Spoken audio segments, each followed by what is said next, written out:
안녕하세요. 한 주 잘 보내셨나요? 벌써 5월 중반이 넘어섰어요.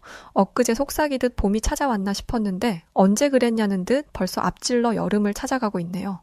최근에 아주 속상한 뉴스가 하나 떴습니다. 프랑스 현지에서 우리 대한민국 여성이 인종차별을 당하는 모습이 인터넷 방송으로 생중계되었던 건데요. 이로 인해 논란이 커지자 프랑스 현지 검찰이 수사에 나섰다고 합니다. 11일 프랑스 일간 르피가로에 따르면 인터넷 방송 플랫폼인 트위치에서 100만 명이 넘는 구독자를 보유한 대한민국 여성은 지난 7일 프랑스 남부 툴루즈에서 현지인 프랑스 남성에게 공격을 받았습니다. 공개된 생중계 영상에는 프랑스 남성이 한국 여성에게 다가와서는 뭘 원하냐, 이 더러운 창녀, 꺼져라 등의 입에 담기 힘든 욕설을 퍼붓고 대한민국 여성의 휴대폰을 손으로 가격한 뒤 그대로 사라진 장면이 담겼죠. 그런데 말이죠. 이 장면이 온라인상에 빠르게 확산되면서 대한민국 남성들이 분노했고 상황이 심각해지자 프랑스 툴루즈 부시장도 공식 입장을 발표했어요. 모욕과 공격을 받은 한국 여성께 사과한다. 뭐 이런 거죠. 때려놓고 말로 사과하면 그만일까요? 다른 사람도 아닌 한국의 여성을 공격했으니 이들 역시 난감했을 겁니다. 사과해도 상황이 나아지지 않자 프랑스는 검찰이 나서 가해 남성에 대한 수사를 착수했다고 합니다. 참 이런 걸 보면 우리 대한민국이 20년 전, 10년 전과 다르게 전 세계적으로 위상이 드높아졌음에도 일부 이런 유럽인들의 아시아인에 대한 잘못된 우월 의식이 아직도 여전히 남아있음을 반증하는 게 아닐까 싶어요. 어쨌든 이번 일에 대한 수사 결과를 대한민국 국민들에게 공유하고 투명하고 철저하게 조사해 앞으로는 이런 일이 없도록 본보기로 삼았으면 좋겠습니다. 자, 그럼 우리 구독자 여러분들 즐거운 일요일 묶음 영상 시작해 보겠습니다. 여기 포르투갈 아르칸초의 어느 마을의 승무원이 되고자 하는 한 아름다운 여성이 있습니다.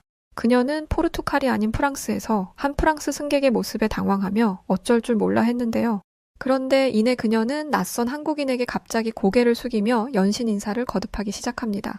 하지만 얼마 지나지 않아 승객들의 짐칸을 정리하다 타이트한 그녀의 치마에 불쾌한 손길이 느껴지기 시작했고 승무원을 그만두는 일까지 벌어지고야 말았다고 하는데요. 그런 그녀는 짐을 싸더니 SNS와 블로그에 한국을 직접 저격하며 콘텐츠를 올리기 시작했다고 합니다. 과연 대체 그녀에게 무슨 일이 벌어졌기에 이런 행동을 하고 있는 걸까요? 오늘 사연 시작합니다. 안녕하세요. 저는 한국에서 여행 가이드로 일하고 있는 포르투갈 출신 플로렌시아 산체스라고 합니다. 제가 어렸을 때 처음 비행기를 탔다가 승무원들의 멋진 모습에 반한 저는 성인이 될 때까지 승무원의 꿈을 키우게 되었습니다.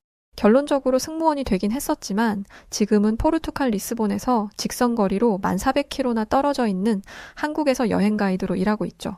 지금 와서 생각해보면 승무원이라는 직업보다 사람을 만나는 걸 좋아했던 것 같아요. 저는 포르투갈 아르칸초라라는 마을에서 태어나 어린 시절을 보낸 포르투갈 사람이지만 제 인생 후반전은 한국에서 완전한 변화를 맞이했다고 봐야 했기에 저에게 있어 한국은 두 번째 고향과 같은 나라입니다. 솔직히 저는 승무원만큼 겉과 속이 다른 일이 없다고 생각해요. 승무원은 겉으로 보기에 멋있습니다. 멋들어진 승무원 유니폼을 입고 캐리어를 끌며 공항을 가로지르면 마치 유명한 영화배우라도 된 것 같은 기분이 들죠. 그런 멋진 유니폼은 사실 생각보다 몸에 꽉 껴서 움직이는 것도 힘들고 항공사의 얼굴이라는 이유로 10시간이 넘는 비행에도 완벽한 모습을 유지해야 합니다. 싫든 좋든 항상 웃는 얼굴을 해야 하죠. 해외 각국에 다양한 인종을 가진 사람들을 만난다는 것. 사실 이 이유가 없더라면 이렇게 고된 승무원을 계속해야 하는 이유가 없다는 생각이 들 정도로 승무원이라는 직업은 저에게 좀 너무 힘든 일이라고 생각했습니다. 하지만 이런 저희 결정은 저를 너무너무 힘들게 하는 계기도 되었고 반대로 저를 너무너무 행운아로 만들어버리는 계기가 되기도 했었죠. 프랑스 승무원으로 일을 하니 확실히 포르투갈보다 더 많은 사람들을 만날 수 있었어요. 아니 근데 우리 포르투갈 바로 위에 붙어있는 이 프랑스라는 나라가 이렇게나 인종차별이 많은 국가였는지 정말 생각하지도 못했습니다.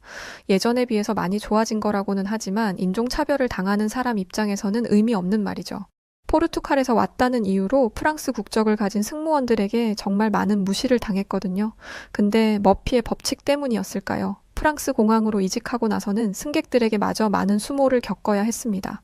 그런데 제가 이런 수모를 겪을 때 2번이나 저를 구해줬던 사람들이 있었는데 이 2번 모두 한국이라는 국적을 가진 사람들이었었고 제가 저의 두 번째 고향으로 한국에서 지낼 수 있게 하는 큰 계기가 되기도 했었죠. 평소와 다르지 않았던 어느 날이었습니다. 인도 여행객의 가족들이 제가 있던 항공기에 탑승했었는데요. 이 가족 옆자리에 앉아 있던 프랑스 승객들과 마찰이 생기면서 문제가 생겼던 적이 있었습니다. 마찰이 생겼던 이유는 다소 어이없게도 냄새 때문이었어요. 인도 관광객 가족들에게서는 사실 쾌쾌한 암모니아 냄새가 많이 나기는 했었어요. 그런데 옆자리에 있던 프랑스 승객이 이것을 컴플레인 걸었던 것이죠. 프랑스인 승객들은 대체적으로 친절한 듯 하지만 친절하지 않다는 것이 특징이었어요. 특히 비즈니스 승객들은 나긋나긋 조용한 말투로 이야기하지만 조금이라도 불편을 느낄 수 있는 것이라면 사소한 것까지 물고 늘어졌죠. 컴플레인을 걸었던 프랑스 승객은 도저히 냄새 때문에 앉아있을 수가 없다면서 자리를 옮겨주던가 이 사람들을 다른 곳으로 옮겨주던가 항의를 해왔습니다. 하지만 뭘 어떻게 해야 할지 저로서도 너무 난감했었어요. 항공기에 빈 좌석은 없었기에 프랑스 승객의 요구대로 어떻게 할 방법이 없었거든요. 최대한 저는 친절한 표정을 지으며 지금 좌석이 모두 만석이라 지금 그럴 수 있는 상황이 아니라고 다독이며 말했습니다. 프랑스인 옆에 있던 인도 여행객들은 자신들에게서 나는 냄새 때문에 이 일이 벌어진 것에 난처해 하는 것 같았죠. 그러면서 좌석 위에 있던 가방을 내리더니 그 안에서 향수를 꺼내어 자신과 배우자로 보이는 사람, 그리고 자녀들에게까지 향수를 칙칙하고 뿌렸습니다. 그러더니 옆에 있던 프랑스 승객에게 미안하다며 사과하는 모습을 보이더군요. 저는 뭘 어떻게 해야 할지 몰라서 그냥 그 일들을 지켜보고 있을 수밖에 없었습니다. 그런데 이 프랑스 승객은 갑자기 승질을 부리면서 왜 뜬금없이 향수까지 뿌려서 냄새를 더 고약하게 만드냐며 화를 내기 시작했죠. 그러면서 저에게 승무원이 이런 걸 해결해줘야지 아무것도 안 하고 뭐 하고 있는 거냐며 나무랬어요. 그러더니 그 인도 여행객들을 향해 못할 말들을 쏟아내기 시작하더라고요. 인도 여행객 중에 아빠로 보이는 남성은 계속해서 프랑스인 승객에게 사과했었고 그 모습을 지켜보던 인도 여행객 자녀로 보이는 아이들이 왜 우리 아빠에게 뭐라고 하는 거냐며 울음까지 터뜨리기 시작했습니다. 그 사건은 비행기 안에 있던 모든 승객들에게까지 피해가 전가되며 그야말로 난리법석이었죠. 몸에서 나는 냄새를 갑자기 멈추게 할 수도 없고 인도인들에게서 나는 특유의 냄새라서 씻는다고 해결될 일도 아니었죠. 컴플레인을 걸었던 프랑스 승객의 말도 안 되는 인종차별적 발언은 계속되었고 계속 당하기만 하던 인도 승객도 점점 인내의 끝까지 도달했는지 사과를 멈추고 말다툼으로까지 번지기 시작하더라고요. 아주 난처한 상황에 저는 두 승객들을 말리려고 해봤지만 쉽사리 해결되지 못하는 정말 어려운 상황이었습니다. 그때를 회상해보면 정말 악몽 같은 순간이었죠. 그런데 바로 그때였습니다. 비행기 안에 있던 한 무리의 승객이 다툼이 벌어진 곳으로 다가왔고 저는 그들이 하는 말에 정말 고개를 연신 숙이면서 인사를 하게 되는 사건이 있었는데요. 그 승객 무리는 한국 여행객들이었고 인종차별적인 발언을 서슴지 않았던 프랑스 승객을 향해 그만하라면서 아무리 화가 나고 불쾌하더라도 어떻게 사람이 사람에게 그런 치욕적인 말들을 하는 거냐며 뭐라고 하더라고요.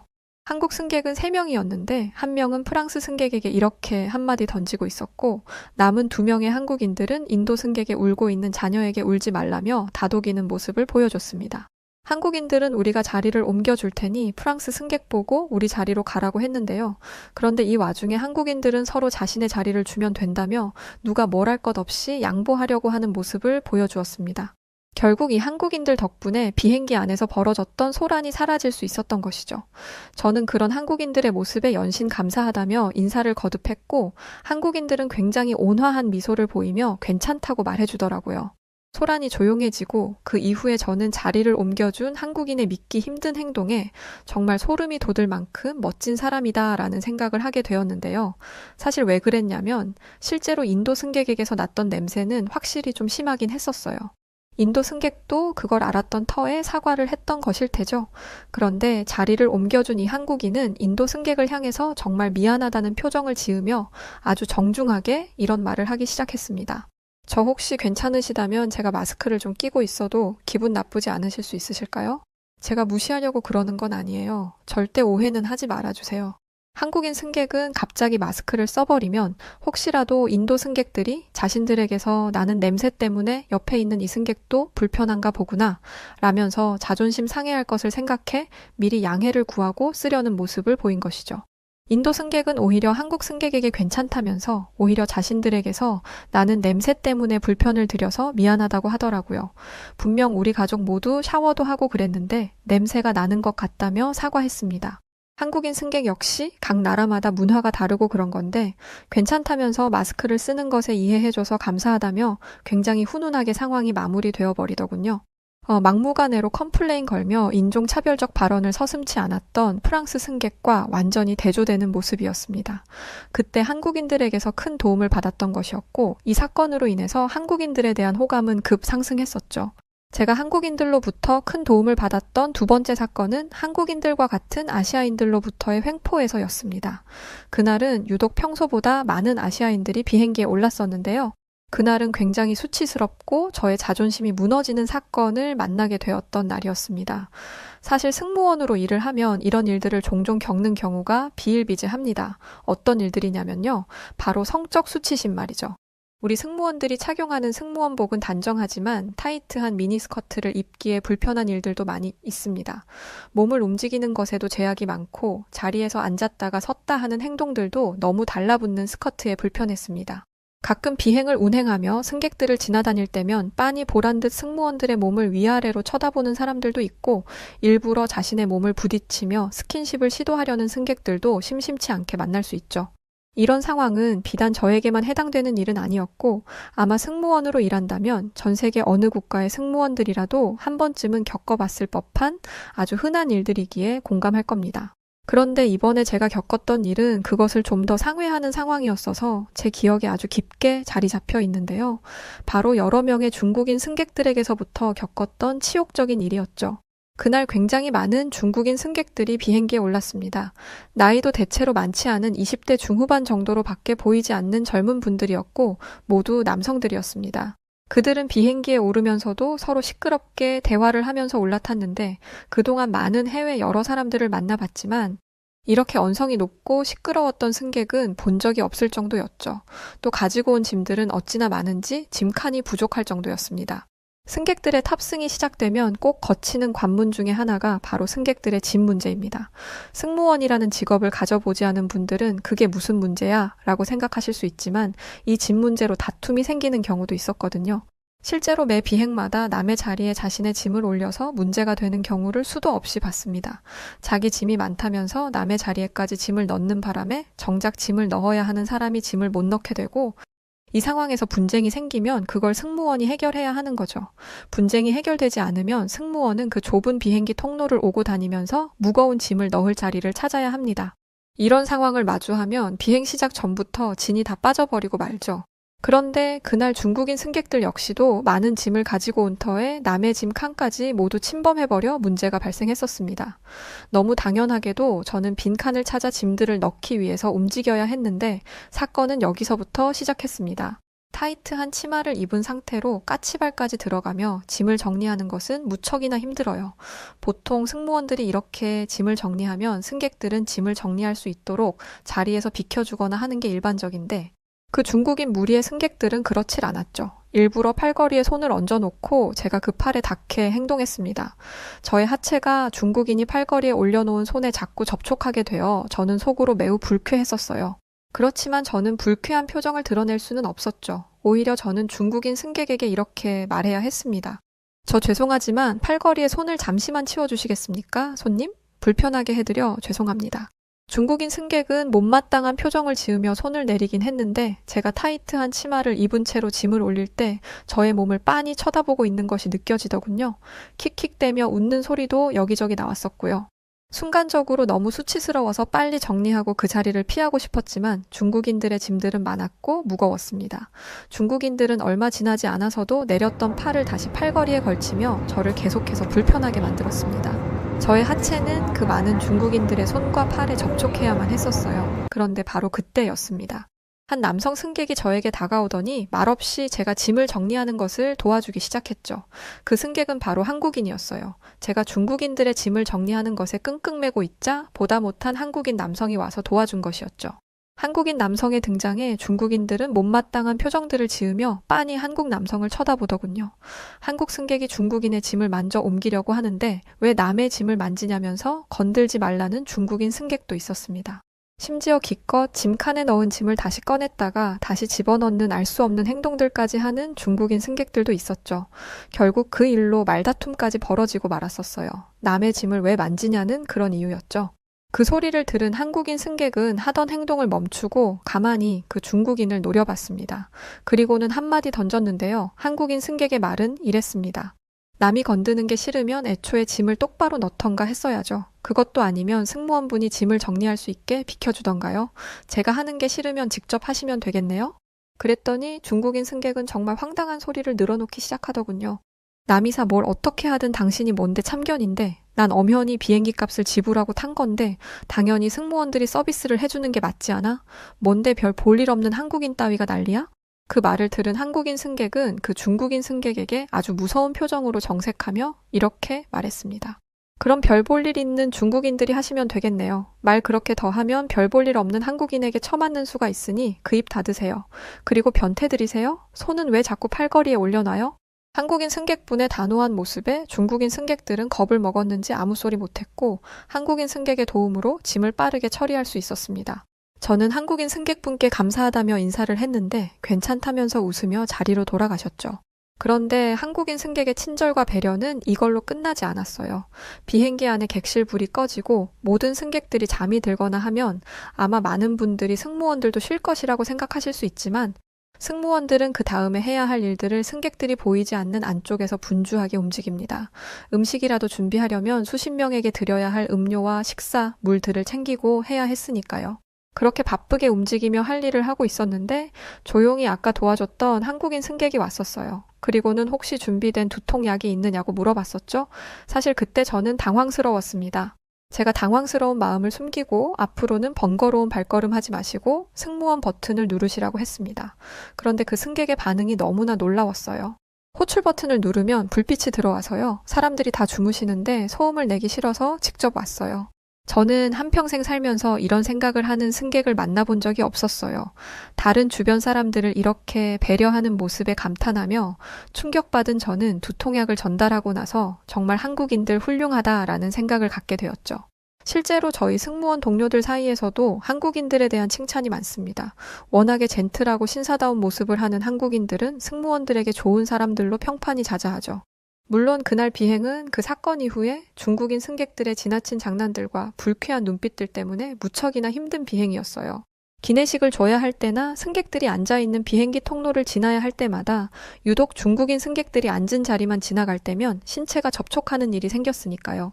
한 번은 이런 날이 있었어요. 프랑스 파리 샤를드골 공항에서 인천으로 가는 한국행 비행기에 오른 날이었죠. 한국인들에 대한 좋은 감정을 가지고 있던 저는 유독 기분 좋은 마음으로 비행을 했었고 역시나 단 한 번의 컴플레인 없이 한국에 도착할 수 있었습니다. 비행을 마치고 저는 설레는 마음으로 인천공항에 내렸죠. 비행을 마친 승무원들에게는 12시간의 나이트 스탑 비행이라는 게 생깁니다. 원래 다양한 인종의 사람들 만나는 걸 좋아했었고 거기에 더해 한국인들에 대한 좋은 기억이 있었기 때문이었죠. 저는 짧은 시간이었지만 한국을 온몸으로 경험하고 싶었습니다. 저는 한국 경험이 있는 동료 한 명과 공항을 나섰고 동료와 함께 홍대라는 곳으로 향했습니다. 20대 청춘들에게 가장 핫한 거리라고 하더라고요. 제가 생각했던 홍대는 제가 비행기에서 보았던 한국의 모습이었습니다. 홍대역에 내리자마자 저는 깜짝 놀랐었어요. 밤늦은 시간이었음에도 불구하고 수많은 젊은이들이 빽빽하게 홍대 거리를 누비고 있었어요. 하늘을 바라보지 않고 시계가 없었더라면 오후라고 해도 믿었을 겁니다. 그만큼 화려했죠. 저는 수많은 사람들이 있는 지하철역을 빠져나와서 홍대 메인 거리로 향했어요. 그런데 메인 거리로 들어가지도 않았는데 노랫소리가 들리더라고요. 노랫소리에 이끌려 가니 광장에서 노래를 부르는 사람들이 보였습니다.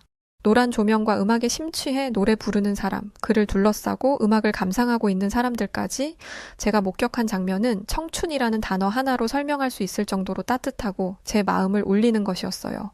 생전에 제가 태어난 포르투갈에서 모습을 볼 수 있던 적이 없었고 심지어 1년에 8천만 명의 관광객이 찾는다는 프랑스에서도 늦은 밤 이런 모습을 볼 수는 없었습니다. 하지만 한국의 밤은 무척이나 아름다웠고 에너지가 넘치는 활기찬 도시였습니다. 심지어 엄마 아빠로 보이는 사람들, 두 발로 뒤뚱뒤뚱 걷던 어린 아이들, 그리고 나이가 지긋해 보이시던 노인분들까지 남녀노소 연령 구분하지 않고 모든 한국인들이 한국의 밤 아래 자신들만의 시간들을 보냈죠. 정말 믿기 힘든 모습들이었어요. 제가 태어났던 포르투갈도 그렇고 프랑스에서도 이런 모습을 볼 수 없었으니까요. 더 많은 시간을 보내고 싶었지만 저에게 주어진 나이트 스탑은 짧았어요. 바로 다시 공항으로 가야 했거든요. 그냥 가기 너무 아까워서 가기 전에 뭐라도 입에 넣어 먹어보자라는 생각에 눈에 보였던 한 호떡집 앞에 줄을 서게 되었습니다. 그런데 인기가 좋은 곳이었는지 줄이 무척이나 길더라고요. 다시 공항으로 가야 하는 시간은 점점 촉박해지고 있었고 저희가 음식을 주문할 수 있는 시간이 많지 않았어요. 함께 왔던 동료와 어찌 해야 할지 못 먹으면 어쩌나 대화를 나누고 있었는데 바로 그때였습니다. 커플로 보이는 한 한국 사람들이 저희들의 이런 대화를 들었는지 저희에게 자신들의 앞으로 가서 먼저 주문을 하라는 말을 했던 것이었죠. 자신들은 괜찮다면서 말이에요. 그것도 모자라 한국말이 서툴러 번역기를 키려 하자. 그 한국인 커플은 호떡가게 사장님에게 한국말로 저희들의 상황을 설명해줬죠. 그 말을 들은 호떡가게 사장님께서는 서둘러 호떡을 만들어 종이컵에 담아 저희들에게 나눠주셨습니다. 근데 문제가 생겼죠. 바로 저희들이 한국 돈이 없었다는 거였어요. 너무 급하게 생각했던 터라 한국 돈을 환전할 생각도 못하고 있던 거였어요. 너무 당황스러워서 지갑에 있던 카드를 부랴부랴 꺼내려 했는데 정말 믿기 힘든 일이 벌어지고야 말았었습니다. 저희가 당황해서 카드를 꺼내려 하자 단번에 저희 상황을 눈치챈 호떡가게 사장님께서 괜찮으니까 맛있게만 먹으라며 얼른 시간 없으니 공항에 가라고 손짓해 주셨던 거죠. 물론 저희를 도와줬던 커플이 통역을 도와줬습니다. 그 모습에 정말 너무 당황스러우면서도 고마워서 연신 감사하다는 인사를 거듭하고 공항으로 서둘러 이동하기 시작했는데요. 그 짧았던 홍대에서의 시간, 저는 정말 엄청난 문화 충격에 말문이 막힐 정도였어요. 이런 나라가 있다니 정말 살고 싶다는 생각이 들 정도로 한국이라는 나라와 한국 사람들의 모습에 완전하게 푹 빠져버리고 말았던 순간이었습니다. 다시 프랑스 공항에 돌아가서도 이 한국이라는 나라가 머릿속에서 지워지지가 않았었어요. 어떻게든 한국행 노선에 올라타기 위해 길을 쓰고 찾아다녔습니다. 하지만 쉽지 않더라고요. 제가 원한다고 매번 탈 수 있는 게 아니었기에 짝사랑하는 사람 보고 싶어 안달난 사람처럼 한국이 매 순간 그리워만 해야 했습니다. 그렇게 많은 시간들이 지나면서 저는 공항에서 승무원으로 일하는 것을 그만두어야겠다는 생각을 하게 되는 사건을 만나게 되는 일이 있었습니다. 우연치 않는 기회에 공항에서 사람들의 대화를 듣게 된 이유였죠. 그들의 대화에는 제가 좋아하던 한국이라는 나라에 대한 언급이 있었고 한국이라는 단어가 귀에 들어오면서 그들의 대화를 본의 아니게 엿듣게 된 것이었죠. 아시아를 가려면 중국이나 일본을 가는 게 맞다면서 한국은 두 국가보다 볼거리도 많이 없고 낙후된 곳들이 많을 거라는 시선들이 있었고 무엇보다 북한이라는 나라에 대한 불편함을 여실히 드러내면서 한국을 기피했었죠. 실제로 한국을 한 번도 가본 적도 없던 사람들인데 자신들의 추측만으로 한국은 별로일 거라는 말들을 쏟아냈던 겁니다. 한국은 절대 이들이 생각하는 것처럼 별 볼 일 없는 나라가 아닌데 이렇게 오해들을 하고 있다니 놀라웠어요. 실제로 중국은 1년에 거의 6천만 명에 달하는 외국인들이 여행을 떠났고 일본도 2,500만 명에 이르는 해외 관광객들이 매년 찾았죠. 중국이라면 제가 직접 경험을 해봐서 알지만 정말 끔찍한 성격과 성향을 가진 사람들의 천국인 곳인데 무려 6천만 명이나 되는 해외 사람들이 여행지로 선택하고 가다니요. 이 중국과 일본에 비해 한국에는 1년에 고작 1,500만 명 정도의 해외 사람들이 여행지로 꼽았고 전체 해외 관광지로 방문하는 순위에서도 20위에 머물 정도로 약세였습니다. 그걸 보고 나니까 저는 한국인도 아니었는데 괜히 기분이 나쁘고 뭐랄까 그냥 화가 나는 그런 기분을 느꼈어요. 그래서 그때 결심했었죠. 승무원을 그만두고 한국을 여행 가는 사람들을 위해 가이드를 해야겠다는 생각이요. 멀지 않은 시간 저는 승무원이라는 직업을 그만두었고 한국에 가서 내가 뭘 할지 계획하기 시작했습니다. 그리고는 그걸 실행하기 위해서 한국행 비행기에 몸을 실었죠. 사실 포르투갈에서 한국은 굉장히 낯선 나라예요. 물론 요즘 한국의 문화 콘텐츠가 워낙에 세계적으로 인정받고 너무 유명한 셀럽들이 많아서 한국이란 나라의 존재에 대해 모르는 사람들은 거의 없었지만 깊이 알지는 못했어요. 그래서 저는 많은 포르투갈 사람들이 볼 수 있도록 제 SNS에 한국에 대한 다양한 모습들을 사진과 영상으로 찍어 올리기 시작했고 블로그는 물론 포르투갈 웹사이트에도 한국에 대한 여러 관광지들을 올렸죠. 시간이 지나면서 점점 제 SNS와 블로그의 글들을 보는 포르투갈 사람들이 많아졌고 한국으로 여행을 가려고 하는데 어디를 가면 좋을지, 무엇을 준비해야 하는지 묻는 사람들이 많아졌습니다. 한국에서 한국어 공부도 열심히 했죠. 왜냐하면 저를 통해 한국을 방문하는 포르투갈 사람들에게 그들을 대신해 제가 해주어야 하는 일들이 분명히 있었으니까요. 물론 저에게도 굉장히 즐거운 일이었어요. 그들 덕분에 저도 한국의 여러 곳들을 찾아보고 가볼 수 있었고, 다양한 곳들을 알 수 있게 되었으니까요. 심지어 그게 끝이 아니에요. 한국에서 생활하면서 아주 멋진 한국 남자를 만나기까지 했죠. 지금은 그 멋진 한국 남자와의 결혼을 위해 준비해야 하는 것들이 있어서 포르투갈 본가에 잠시 머물고 있는데요. 결혼 이후에 정식으로 한국에 거주하며 살 계획을 하고 있습니다. 물론 그동안 해왔던 일도 계속 할 거고 말이죠. 이 정도면 제가 말씀드렸던 저의 인생 후반전, 한국이라는 나라를 통해 완전한 변화를 맞이했다고 봐도 되지 않나요? 저에게 한국은 두 번째 고향과 같은 값진 나라이고, 또 앞으로도 한국은 사랑할 나라이죠. 저의 벗이 되어준 한국인 예비 남편과 한국에서 행복하고 예쁘게 살아갈 날들을 생각하면 벌써부터 심장이 뛰고 마음이 설레요. 어쩔 줄 모른답니다. 많은 도움과 많은 기회를 안겨준 한국에게 정말 고맙고 한국에서 열심히 살겠습니다. 미국 중서부에 있는 어느 한 마을의 사냥꾼 협회 출신이라는 한 남성이 위풍당당한 모습으로 누군가를 향해 비아냥대듯 쏘아붙이고 있는 모습이 보입니다.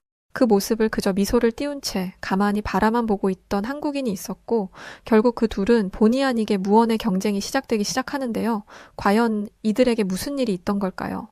안녕하세요. 저는 제이크 밀러라고 합니다. 미국 중서부의 작은 마을에서 자란 시골 토박이죠. 이곳은 끝없이 펼쳐진 평야와 광활한 숲을 자랑하는 마을이라 전통적인 사냥 문화가 깊이 뿌리내린 지역이기도 합니다. 사냥은 이 지역 사람들에게 단순한 취미가 아닙니다. 사냥은 예술이에요. 이렇게 말하면 너무 유난이다 싶으실까요? 하지만 정말입니다. 사냥은 우리의 삶이고 세대를 이어 축적된 기술이죠.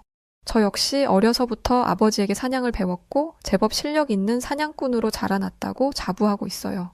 저도 나름 우리 마을에서는 꽤나 잘 나가는 사냥꾼이라고 할 수 있죠. 하지만 사실 요즘 시대의 사냥꾼이라는 것은 직업이라고 할 수는 없는 부분이긴 합니다.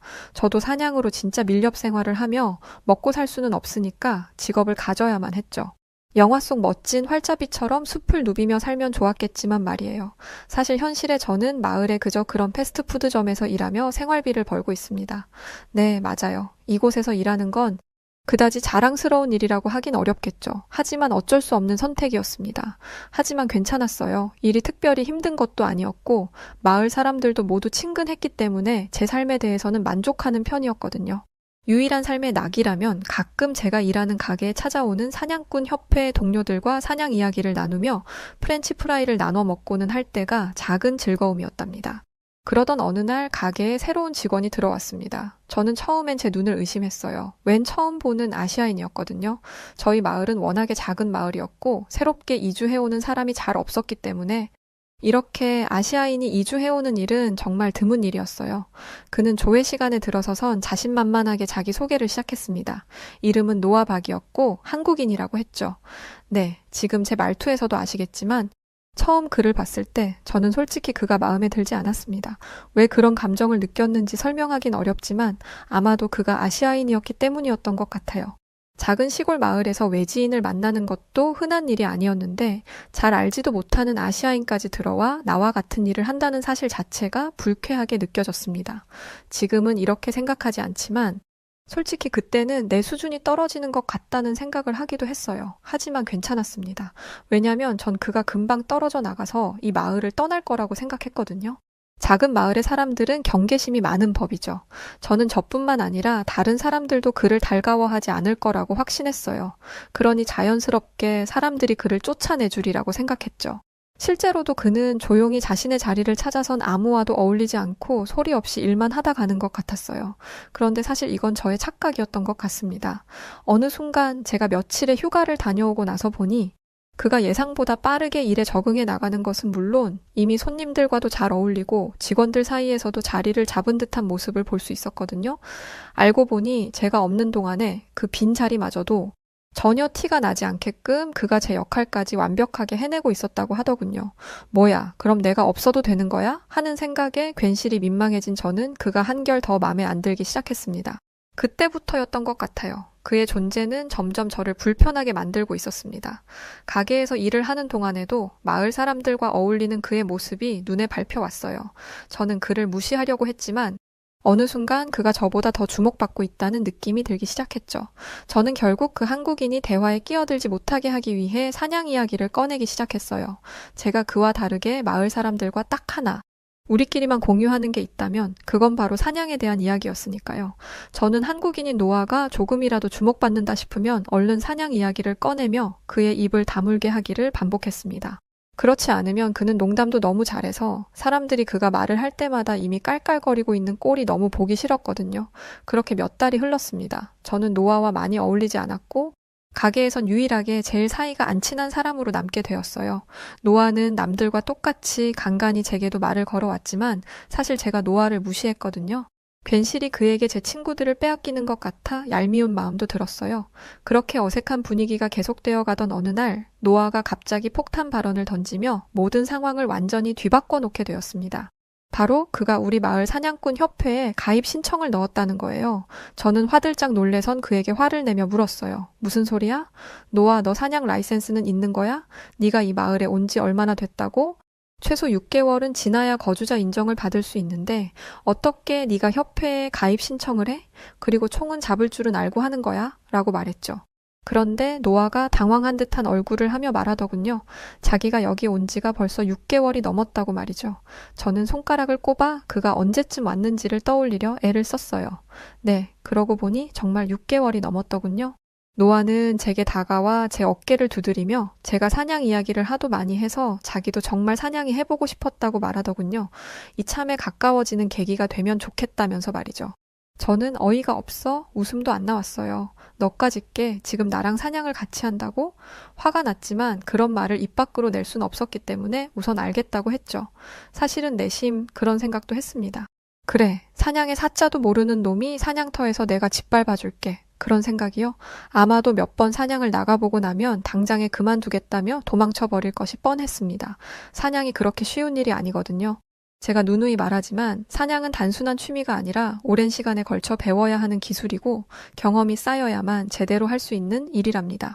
그런데 사냥에 대해 전혀 경험이 없는 그가 어떻게 이 협회에 어울릴 수 있을까 싶었죠. 노아는 아무런 준비도 배경도 없는 사람이 확실했습니다.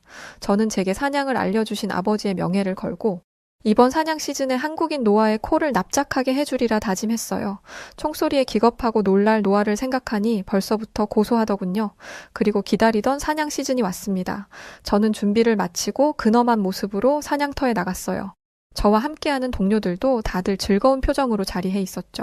그 안에는 노아도 있었습니다. 저는 노아의 긴장한 얼굴을 보기 위해 슬쩍 그를 보았어요. 그런데 웬걸 그의 표정은 몹시도 평온하더군요. 정말 무서운 줄 모르는구나 싶었죠. 어쩌면 속으로는 벌벌 떨고 있을지도 모른다고 생각했어요. 사냥은 게임과는 전혀 다르거든요. 여러분도 사냥을 해보셔야 아시겠지만 사냥이란 그저 총을 쏘는 단순한 일이 아니랍니다. 모든 감각을 집중시켜야 하고 목표물이 눈에 들어오기까지 조용히 기다리는 인내심, 그리고 마지막 순간 정확하게 총을 쏘는 기술이 필요하죠. 한순간의 실수라도 사냥감을 놓치게 되면 그날의 사냥은 끝입니다. 저는 노아가 이런 복잡한 사냥의 세계를 전혀 알지 못할 거라 믿어 의심치 않았죠. 그리고 보란듯이 먼저 총을 겨누며 사냥을 하기 시작했습니다. 한 발 한 발 경쾌한 총소리가 울려 퍼지고 저와 동료들은 힘을 합쳐 사냥을 즐기기 시작했어요. 몹시 위험할 수도 있는 취미이기도 했기 때문에 모두가 긴장감을 놓치지 않고 한 마음으로 호흡을 맞춰서 하는 게 중요했죠. 그런데 그 순간 아차 하는 찰나 옆자리에 있던 동료가 사냥감을 놓치고 말았습니다. 제가 지원 사격을 해보려 했지만 이미 너무 빠르게 사냥감이 도망치고 있었어요. 너무 순식간이라 이건 사냥터에서 오랜 시간 잔뼈가 굵은 베테랑들도 잡기 힘들어 보였죠. 저와 동료는 아쉽다며 다른 사냥감을 찾으려 생각하고 돌아서던 그때 갑자기 뒤에서 탕 하는 소리가 울려 퍼졌습니다. 모두가 깜짝 놀라 뒤를 돌아보았고 그 자리엔 저희가 잡기 힘들 거다라고 생각했던 사냥감이 땅에 총을 맞고는 툭 하고 쓰러져 있었습니다. 당황했던 저희는 놀라서 총소리의 주인공을 찾아보고는 믿을 수 없어 입을 다물지 못했었어요. 왜냐하면 그 총소리의 주인공은 바로 노아였기 때문이었죠. 오랜 시간 사냥터에서 몸을 담궜던 저희도 포기한 걸 한 방에 쓰러뜨렸으니까요. 저는 너무 어이가 없어서 말없이 노아를 바라볼 수밖에 없었습니다. 아니 갑자기 이게 어떻게 가능한 일이지? 하는 생각이 들었어요. 노아가 뭔가 반칙을 쓴 게 아닐까? 어떻게 저걸 맞출 수가 있어? 하는 말만 연신 되풀이할 뿐이었죠. 하지만 곧이어 저의 의심은 당혹스러움으로 바뀌기 시작했습니다. 한국인 노아가 총을 겨누는 모습을 직접 눈으로 보니 더 이상 의심을 할 수가 없었거든요. 노아는 사냥의 모든 과정에서 한치의 망설임도 없는 진정한 사냥꾼이었습니다. 그의 동작은 매우 자연스러웠고 목표물을 찾고 겨냥할 때면 제가 상상도 못할 만큼 빠른 동작으로 완벽한 모습을 보여주고 있었죠. 그가 얼마나 차분하게 목표물을 쫓는지, 얼마나 정확히 타격하는지를 보고 있자니 솔직히 긴장되기 시작했어요. 한국에서 온 노아라는 친구의 사냥 실력이 절대 우습게 볼 수 있는 실력이 아니었기 때문이었어요. 그 이후로 사냥은 계속되었는데 노아에게서 실수를 찾아보기란 어려웠습니다. 노아의 사냥 실력 때문에 저는 더 긴장할 수밖에 없었고 시간이 지날수록 점점 더 명확해졌죠. 노아는 단순한 사냥꾼이 아니었습니다. 저는 노아가 한국에서 스파이를 했던 친구가 아니었나 하는 생각까지 했었어요. 왜냐하면 그의 실력이 제가 따라잡을 수 없을 만큼 고도로 숙련되어 있었거든요. 사냥을 처음 해본다기엔 너무 말도 안 되는 실력이었어요. 정확도, 침착함, 사냥감을 쫓는 집중력 모두가 말입니다. 협회에서도 그의 실력에 대한 찬사가 이어졌습니다. 협회 회장마저도 그를 높이 평가했고 노아의 이름은 금세 모든 사냥꾼들 사이에서 화제가 되었죠. 그에 대한 칭찬이 쏟아질수록 저는 점점 더 초조해졌습니다. 사람들이 슬슬 저를 보며 제가 제 또래에선 제일 잘하는 줄 알았는데 노아가 와서 긴장되겠다는 듯이 장난을 치며 놀리곤 했거든요. 겉으론 사람 좋게 웃었지만 사실 그와 비교할 때마다 저의 자부심은 흔들렸고 마음속 깊은 곳에서 열등감이 피어오르는 것을 멈출 수 없었습니다. 결국 몇 번 반복된 사냥에서 그를 이길 수 없다는 것을 깨달을 수밖에 없었어요. 협회에서 오래 계셨던 한 회원분께서는 이런 말씀도 하시더라고요. 노아가 아무래도 한국인이라서 집중력과 정확성, 이런 부분에 타고난 DNA가 있는 것 같네. 왜 올림픽에서도 한국인들이 양궁이나 사격 부분 거의 세계 최고라고 손에 꼽히잖아. 아무래도 그 한국인 피를 무시 못하겠다. 인정하고 싶지 않았지만 그럴 수가 없었어요. 틀리지 않은 말이었거든요. 결국 몇 번 반복된 사냥에서 그를 이길 수 없다는 것을 깨닫자 저는 다른 방식으로 그에게 우위를 점하겠다고 마음을 먹게 되었습니다. 우리는 현대인이잖아요. 사냥터가 아닌 일터에서 이겨보겠다는 것이었죠. 패스트푸드점에서 일하는 동안 저는 그에게 트집을 잡기로 마음먹었습니다. 그래서 저는 매일같이 그의 실수를 찾기 위해 애썼어요. 음식을 준비할 때 조금이라도 늦게 내놓으면 그것을 꼬투리 잡아 손님들 앞에서 괜시리 이봐, 노아, 한국에서는 원래 이렇게 늦게 음식이 나오나? 이런 말을 던지곤 했고 주문이 조금이라도 헷갈리면 곧바로 이봐, 노아, 아직 영어가 미숙한가 보네? 라며 장난인 척 웃고는 했습니다. 네, 비겁했죠. 하지만 그땐 저도 그만큼 간절했어요. 제가 더 나은 사람이라는 걸 꼭 증명해 보이고 싶었거든요. 제가 너무 못되고 바보 같았다고 욕하진 말아주세요. 왜냐하면 저의 그런 텃세도 오래 가지 못했거든요. 노아는 경력이 짧았지만 저보다도 훨씬 실수하는 일이 적었고 심지어는 주방과 홀을 오가면서 요리부터 서빙까지 못하는 일이 없었어요. 카운터의 기기가 고장나면 어느샌가 나타나선 순식간에 고쳐버리기도 했죠. 게다가 그 미묘한 센스라는 게 엄청나게 발달해 있어서는 요리를 내갈 때 작은 디테일도 놓치지 않아 손님들도 모두 그를 너무나 좋아했어요. 말하지 않아도 마음을 읽는 서버라는 이야기까지 나오곤 했죠. 저는 더 이상 노아를 놀릴 수 없었어요. 그래서 어떻게든 노아의 실수를 찾으려고 혈안이 되어 있었는데 노아가 어느 날 제게 그러더군요. 손님들 앞에서는 그렇게 아직 영어가 미숙한가 보지? 원래 이렇게 늦게 나오나 보지? 이런 말을 하지 말아달라고 말이에요. 그게 단순히 우리 사이의 문제가 아니라 이 가게의 이미지를 해칠 수 있는 일이니 주의해달라고 제게 당부하더군요. 저는 노아에게 잘난 척하지 마 라고 말하고 싶었지만 아무 말도 할 수 없었습니다. 틀린 말이 아니었으니까요. 그래서 그냥 꿍한 얼굴로 알았다고 할 뿐이었어요. 이제 저는 있는 대로 약이 올라있는 상태였습니다. 사냥터에서도 일터에서도 노아를 이길 수 없었으니 도대체 이 자식이 못하는 게 뭐지? 라는 생각에만 빠져 있었죠. 결국 저는 노아를 따로 불러내 같이 술을 한 잔 기울이며 녀석에 대해 캐보기 시작했어요. 그러던 중 정말 의외의 이야기를 듣게 되었는데요. 노아가 말하기를 자기는 절대로 수영은 안 한다는 겁니다. 아니, 그 잘난 노아 박이 극간물을 무서워한다고요? 저는 속으로 웃음이 터져 나오는 것을 꾹 참고는 고개를 끄덕이며 알겠다고 했습니다. 그리고 바로 다음 사냥 시즌, 저는 그 기회를 놓치지 않았어요. 바로 물가에서 사냥을 하자고 제안했던 것이었어요.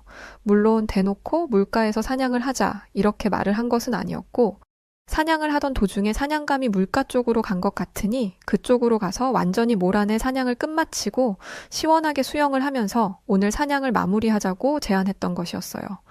노아는 당황한 듯 보였지만 사냥감을 위해서 우선 알겠다고 말을 했죠. 저는 의기양양하게 모두를 이끌고 물가로 달려나갔습니다. 그리고 사냥감을 완전히 포획하기 위해 물가로 서서히 들어가기 시작했죠. 사람들도 일제히 물속에 발을 담갔지만 노아는 아니었어요. 저는 노아를 향해 엄지손가락을 들어 보이며 말했습니다. 괜찮아, 노아. 난 다 이해해. 그리곤 제가 멋지게 사냥을 마무리하겠다고 말했죠. 속으로는 어때? 물가에 오니까 아무것도 못하는구나? 라는 생각을 하며 왠지 한국인 노아를 이번에만큼은 이길 수 있는 것 같아서 기뻤습니다. 그런데 문제가 좀 있었어요. 사실 이번 사냥의 위치는 좀 까다로운 위치이기는 했습니다. 게다가 최근에 비가 왔던지 물살이 거셌기 때문에 모두가 완전히 목표물을 겨누는데 적합한 자리로 가기를 꺼려하는 분위기였죠. 하지만 저는 이때야말로 기회라는 생각이 들었습니다. 어릴 때부터 이 자연 속에 살았는데 제가 물을 무서워할 게 뭐가 있겠어요? 저는 자신만만한 표정으로 마치 전장에 나서는 장군처럼 물살을 헤치고 들어가기 시작했습니다. 모두가 저를 말리려는 듯 눈을 크게 뜨고 당장 나오라는 손짓을 했죠. 사냥감이 근처에 있었기에 소리를 낼 수는 없었지만 말이에요.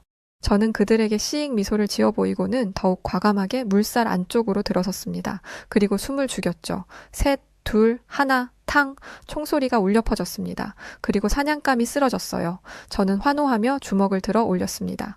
동료들도 모두 환호했어요. 그래, 봤지? 내가 이런 사람이야. 라고 말하던 그때 갑자기 물살이 거세게 밀려들면서 제가 서 있던 바위가 흔들리기 시작하는 것이 느껴졌습니다. 저는 익숙하게 다시 중심을 잡으려고 했지만 제가 겪어본 그 어느 때보다 물살이 강하게 밀고 들어오는 것이 느껴졌어요. 당황한 저는 결국 균형을 잃고 말았고 그대로 발을 헛디디며 물속으로 빠져들고 말았습니다. 언제나 깊은 물에서도 다이빙도 하고 헤엄도 쳤던 저였지만 이 검은 찬물 속에서 허우적거리고 있자니 순식간에 공포가 밀려드는 것이 느껴졌습니다. 사실 친구들이랑 첨벙대고 놀 줄만 알았지 이런 위기 상황에는 어떻게 해야 하는지 제대로 배워본 적이 없었거든요. 몸이 물속으로 빨려 들어가면서 저는 점점 숨이 막히기 시작했고 머릿속은 공포로 가득 찼습니다. 모든 것이 느리게 지나가는 것 같았고 이대로 물에 빠져 죽는구나 하는 확신이 들었어요. 아무리 발버둥쳐도 몸은 물살에 휩쓸려 나가고 있었습니다. 주변에서 누군가 도와주길 바랬지만 모두가 겁먹은 눈으로 절 바라볼 뿐 누구도 저를 구해주려 나서지 않고 있었습니다. 그런데 바로 그때 물속에서 희미하게 무언가가 내 몸을 터치하는 게 느껴졌고 뭐지? 하는 그 순간 물속에서 얼굴 하나가 튀어 올라왔어요. 그건 바로 제가 그렇게 무시하던 한국인 노아였습니다. 노아는 유일하게 주저없이 물속으로 뛰어들어 저를 구하려고 온 사람이었어요.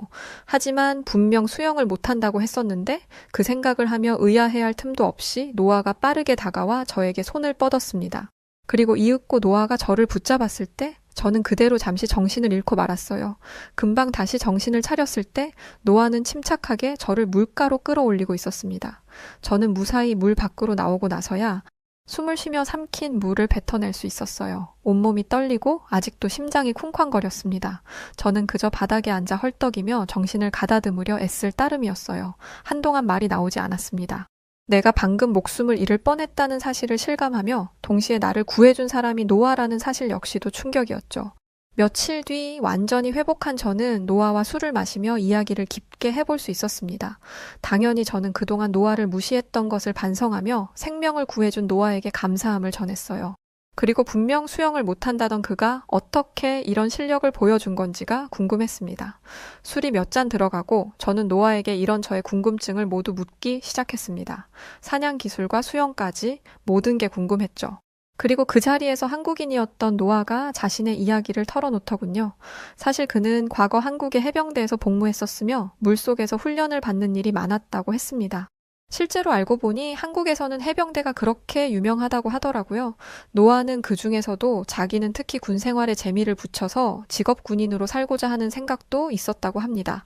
그런데 그랬던 그가 수영을 피하게 된 데에는 이유가 있었는데요. 군 생활 중 휴가를 맞게 되면서 친했던 동료와 함께 놀다가 술에 취해 있던 친구가 자존심을 부리며 물에 뛰어드는 사건이 생겼고 당시에 친구를 구하려고 했지만 자신 역시도 술에 취한 상태여서 끝끝내 눈앞에서 검은 바닷속으로 친구가 가라앉는 모습을 봐야만 했다고 했습니다.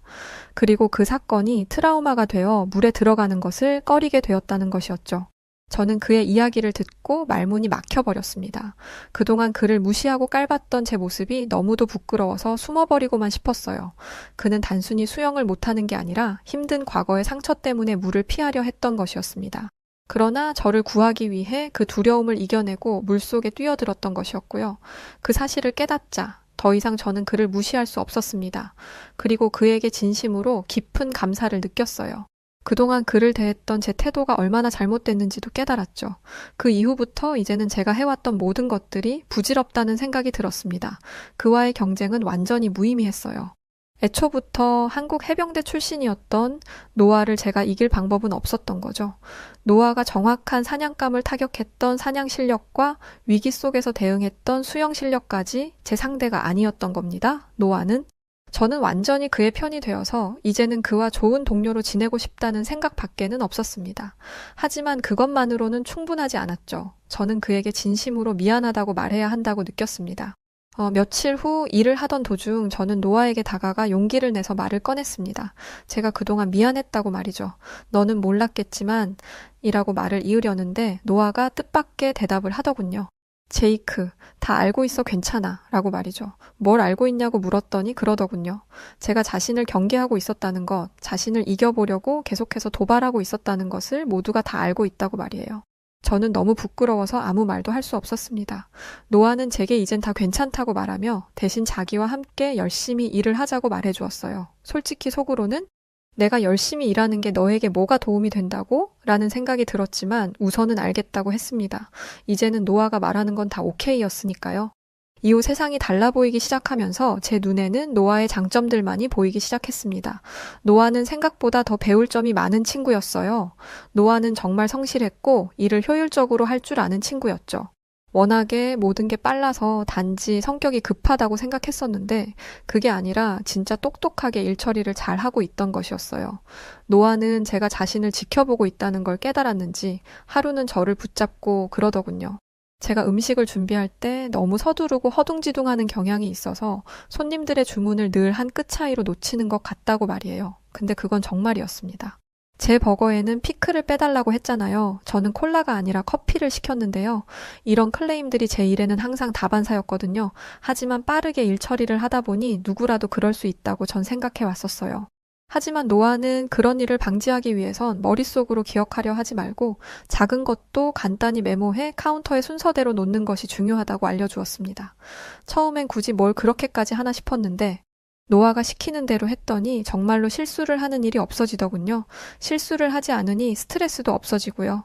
노아는 여기서 놀라운 명대사를 날리기도 했습니다. 일을 할 때는 속도만 중요한 게 아니야. 정확하게, 실수 없이 하는 게 중요해. 그게 오히려 일을 더 빨리 끝내는 방법이기도 하고 처음엔 에이 노아, 좀 잘난 척 하는데? 라고 생각하기도 했지만 시간이 지날수록 저는 노아 신봉자로 거듭나기 시작했어요. 노아가 하는 말은 정말로 다 옳았기 때문이었죠. 그의 말대로 일의 속도보다는 정확함에 집중하자 손님들의 만족도도 높아졌고 저 자신도 일하는 데 훨씬 여유가 생겼습니다. 이제는 손님들이 제게도 달라진 것 같다며 칭찬을 해주기 시작했고 저는 점점 자신감을 회복해 나갔습니다. 노아는 또한 제가 그동안 일에서 빠져나가려던 불성실한 행동들을 고쳐주기 시작했어요. 예전에는 종종 일이 많아지면 슬쩍 휴가를 낸다거나 다른 사람에게 파트를 넘기곤 했었거든요. 그래봐야 겨우 패스트푸드점인데 제가 열심히 해봐야 뭐 좋은 일이 있겠냐 싶은 생각에 그랬었는데 노아는 제게 진지하게 그러더군요. 그런 행동들이 장기적으로는 제게 도움이 되지 않을 거라고 말이죠. 노아는 제게 맥주를 따라주며 말했습니다. 시원한 맥주를 마시려면 잠깐 참고 냉장고에 넣어둘 줄 아는 인내심이 필요하지. 일도 마찬가지야. 조금만 더 책임을 지고 제대로 해봐. 그게 나중에 더 큰 이익이 될 테니까. 무슨 그런 아버지 같은 말을 하더라고요. 저는 처음엔 자존심이 상해 괜히 툴툴거렸지만 결국 그의 조언을 따르기 시작했습니다. 그 결과는 놀라웠죠. 비록 패스트푸드점이었지만 저의 평판은 점점 좋아졌어요. 저는 이제 더 나은 사람이 되어가고 있다는 생각이 들었습니다. 그렇게 몇 달의 시간이 흐르고 우리 사이의 관계는 완전히 달라져 있었습니다. 저는 노아를 이제 형제처럼 느끼고 있었어요. 노아가 저에게 진지하게 고쳐주었던 모든 것들은 한국인들의 기본적인 일하는 센스와 행동들이었고 한국이라는 나라가 왜 그 어려운 시기에 거의 유례 없이 가장 빠르게 성장할 수 있었는지 전 느낄 수 있었어요. 노아는 제게 형과도 같은 존재였죠. 말 그대로 제 목숨을 구해준 사람이자 제게 많은 걸 알려준 사람이었으니까요. 저는 이제 노아에 대해 모든 것을 안다고 생각했습니다. 사실 아직도 제가 놀랄 일이 남아 있었다는 사실을 이때만 해도 알지 못했던 거죠. 노아의 진정한 정체를 깨달은 것은 제게 승진 이야기가 나왔을 때였습니다. 제가 많은 변화를 보여준 끝에 사장님으로부터 승진을 제안을 받게 되었거든요. 고작 패스트푸드점이라고 생각했었는데 이제는 더 중요한 자리에서 일할 수 있는 기회가 생긴 것이었어요. 저는 전혀 예상치 못한 제안에 깜짝 놀라고 말았습니다. 하지만 더 큰 충격은 그 다음에 이어진 이야기였어요. 제이크, 사실 너에게 도움이 된 사람이 있었어. 너도 알고 있을 거야. 노아 박 말이야. 그가 사실 본사에서 보낸 언더커버 감독자라는 거 너도 알고 있지? 저는 그 말을 듣고 잠시 말을 잃었습니다. 언더커버 감독자라고? 내 동료가 아니라 나를 평가하고 지도하기 위해 본사에서 파견된 사람이었다니 처음엔 그 사실이 믿기지 않았습니다. 그제서야 머릿속에 과거에 노아가 했던 말들이 떠오르더군요. 가게의 이미지가 망가질 수 있으니 언행을 주의하라고 했던 말이라든지 어떻게 해야 일을 잘 할 수 있는지 노하우를 알려주던 모습이라든지 말이죠. 그게 다 슈퍼바이저의 역할이었던 것이었습니다. 저는 그 길로 노아를 찾아가 따져 물었습니다. 도대체 제게 이런 사실을 왜 숨겼느냐고 말이죠. 나는 너를 형제로 생각했는데 너는 나를 우습게 보고 있었느냐고 화를 내며 물었습니다. 지금에야 와서 드는 생각이지만 사실은 제가 이젠 노아를 정말 너무 좋아해서 제가 모르는 노아의 또 다른 면모가 있었다는 사실이 너무 슬펐던 것 같아요. 그런데 사실 노아는 그 정도로 대단한 친구였음에는 부정할 수 없었어요. 이 정도 실력과 우수함을 가진 친구가 이런 곳의 패스트푸드점 직원이라면 그 또한 말이 안 되는 상황이기는 했습니다. 노아는 제 어깨에 손을 올리고는 그러더군요. 제이크, 너는 나의 가장 소중한 친구야. 숨긴 것은 본사의 방침 때문이라 말하지 못했었고 그 부분 정말 미안해. 하지만 나는 널 진심으로 내 형제라고 생각하고 있어. 노아는 왜 내가 속상해하는지 알겠는 표정으로 저를 위로해 주었습니다. 저는 사실 한국이라는 나라에 대해 깊게 알지 못합니다. 한국인들을 만나본 거라곤 제 친구 노아가 다예요. 하지만 분명히 전 느낄 수 있었습니다. 왜 TV나 언론 매체에서 세계 최강국이라는 거대한 우리 미국이 유독 한국에게 큰 소리 치지 못했는지, 왜 세계 모든 사람들이 그 작은 한국이라는 나라의 사람들을 최고라며 엄지를 치켜 올렸는지 말이죠. 저는 노아 덕분에 완전히 다른 사람이 되었습니다. 직급도 올랐고 수익도 늘었으며 마을에서도 능력자라고 칭송받는 사람이 되었어요. 제 친구 한국인 노아는 지금 이곳에 없습니다. 본사로 돌아갔죠. 하지만 저희 지점 매출이 상승하면서 포상휴가를 받게 되었고 이를 알았던 노아에게서 한국을 여행시켜준다는 연락을 받았어요.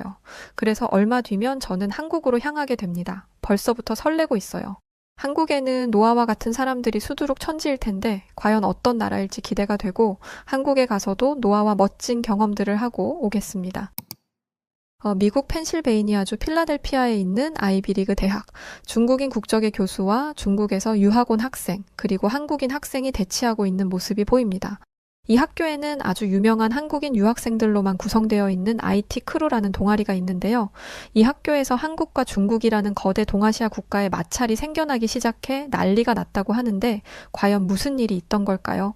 안녕하세요. 저는 미국에서 유학 중인 프랑스 국적의 마리라는 학생입니다. 한국과 관련한 특별한 경험을 하게 되어서 사연을 적게 되었는데요.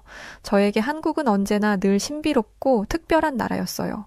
조용한 사람들이 모인 나라, 그러면서도 뭔가 문화적으로는 최근 좀 주목받고 있는 나라이기도 했죠. 사실 두리뭉실하게만 알고 있었지 평소 한국에 대해 깊이 알지는 못했습니다. 하지만 이번에 참여한 국제대학 정치 외교 세미나에서 저는 예상치 못한 논쟁을 목격하게 되며 한국에 대한 깊은 관심을 갖게 되었는데요. 사실 이번 세미나는 동아시아 국가들의 군사력과 기술력을 주제로 한 포럼이었고 세계 각국에서 온 학생들과 전문가들이 참석한 자리였습니다. 특히 저는 다양한 국적의 유학생들이 자국의 군사적 성취와 기술적 발전에 대해 발표하는 자리에 깊은 흥미를 느끼며 참여하게 되었죠. 각국의 다양한 관점과 자부심이 드러나는 자리였으니까요. 그날 한국을 대표해 발표를 맡은 사람은 예훈이라는 한국인 유학생이었습니다. 저는 예훈과 종종 같이 수업을 들었었는데 예훈은 평소 조용하고 차분한 성격이었지만 논리적이고 깊이 있는 발언으로 강의실에서 주목받던 인물이었습니다. 오, 그 예훈이구나. 그의 발표를 기대하며 저는 자리에 앉아 있었습니다. 예훈의 발표는 한국이 이룬 군사적 성취와 기술적 발전에 대한 이야기로 시작되었어요. 그는 한국이 경제 발전과 함께 군사력을 강화해왔고, 이를 통해 자국을 방어할 수 있는 강력한 능력을 갖추게 되었다고 설명했습니다. 특히 한국의 첨단 기술이 어떻게 군사력 증강에 기여했는지를 논리적으로 설명하던 중이었죠. 하지만 그 순간 중국 출신의 유학생이었던 지아오라는 학생이 갑자기 손을 들고 예훈의 발표를 중단시키며 발언을 시작했어요. 잠깐만 예훈. 미안한데 같은 아시아인으로서 아무래도 내가 이 말은 꼭 해야 할 것 같아서 도무지 그냥 듣고 있을 수만은 없어서 말이야. 있지? 한국의 군사력과 기술력에 대해 좀 너무 뻥튀기 하고 있다고 생각 안 해? 중국은 수천 년 동안 동아시아의 중심 국가로서 군사적으로 우수함을 보여왔어. 지금도 세계적인 강대국으로서의 위치를 유지하고 있지? 네가 말하는 한국의 성취가 중국과 비교할 수 있을 정도라고 생각하는 건 솔직히 너무 과하다고 생각하지 않아? 이런 우리 중국에 대해서 입을 다물고 있는데 너무 한국인이라고 한국을 높이 평가하는 거 아니니? 강연장은 순간 긴장감이 돌았습니다. 여러 나라에서 온 학생들이 이 논쟁을 주목하고 있었어요. 저는 예훈이 어떻게 대응할지 숨죽이며 기다렸습니다. 과연 그가 평소처럼 당황하지 않고 침착하게 대응할 수 있을지 궁금해졌죠. 그리고 그때 예훈이 고개를 끄덕이며 대답하기 시작했습니다. 지아오, 네가 말한 중국의 군사적 성취와 역사적 우수성에 대해선 나도 인정해. 중국은 오랜 시간 동안 동아시아에서 중심적인 역할을 해왔고 군사적으로도 강력한 나라였지. 그래, 네가 인정할 줄 알았지. 지아오가 호탕하게 웃었습니다. 하지만 예훈은 멈추지 않고 말을 이어갔어요. 하지만 내가 오늘 이 자리에서 이야기하려는 건 그와는 다른 측면이야. 한국의 군사력과 기술력은 단순히 과거의 성취가 아닌 현대적인 혁신을 통해 이룩한 결과거든. 한국은 전쟁의 폐허에서 시작해. 이제는 전 세계적으로 인정받는 군사 강국이자 기술 강국으로 성장했어. 특히 한국의 첨단 기술이 군사력 증강에 미친 영향은 누구도 부정할 수 없을 거야. 중국이 오랜 역사 속에서 군사적으로 강력한 나라였다는 점을 부정하지는 않아. 하지만 현대 전쟁의 양상은 과거와는 많이 다르다는 게 문제지. 중국인이 몇 억이랬더라? 상관없어. 왜냐면 이제는 물리적인 병력의 크기만으로는 전쟁에서 이길 수 없으니까. 기술력. 이젠 기술력으로 보여주는 게 중요하다고. 지아오는 쉼없이 쏟아져 나오는 예훈의 반박에 점점 흥분하는 듯 싶더니 중국인이 몇 억이랬더라? 하는 말이 나오던 시점부터는 눈이 휘둥그레져서는 허 하는 소리를 내며 예훈을 쳐다보았습니다. 누가 봐도 지아오가 화가 난 것처럼 보였죠. 그때 세미나의 사회자가 두 사람을 말리며 말했습니다. 네, 잘 알겠습니다. 죄송하지만 이번 세미나는 나라별 우위를 비교하는 자리가 아니라 각 나라에 대해 소개하고 알아가기 위한 취지로 마련된 자리인데요. 두 분께서는 이만 과열을 멈추시고 각자의 자리에서 세미나를 이어가 주시기 바랍니다. 사회자의 말에 지아오는 아직 한참이나 할 말이 남았다는 듯 흥하는 소리를 내며 자리에 앉았습니다. 제가 보기엔 말문이 막힌 것처럼 보였지만 말이에요. 이후 예훈은 다시 순조롭게 자신의 강의를 이어갔고 그렇게 세미나는 마무리되었습니다.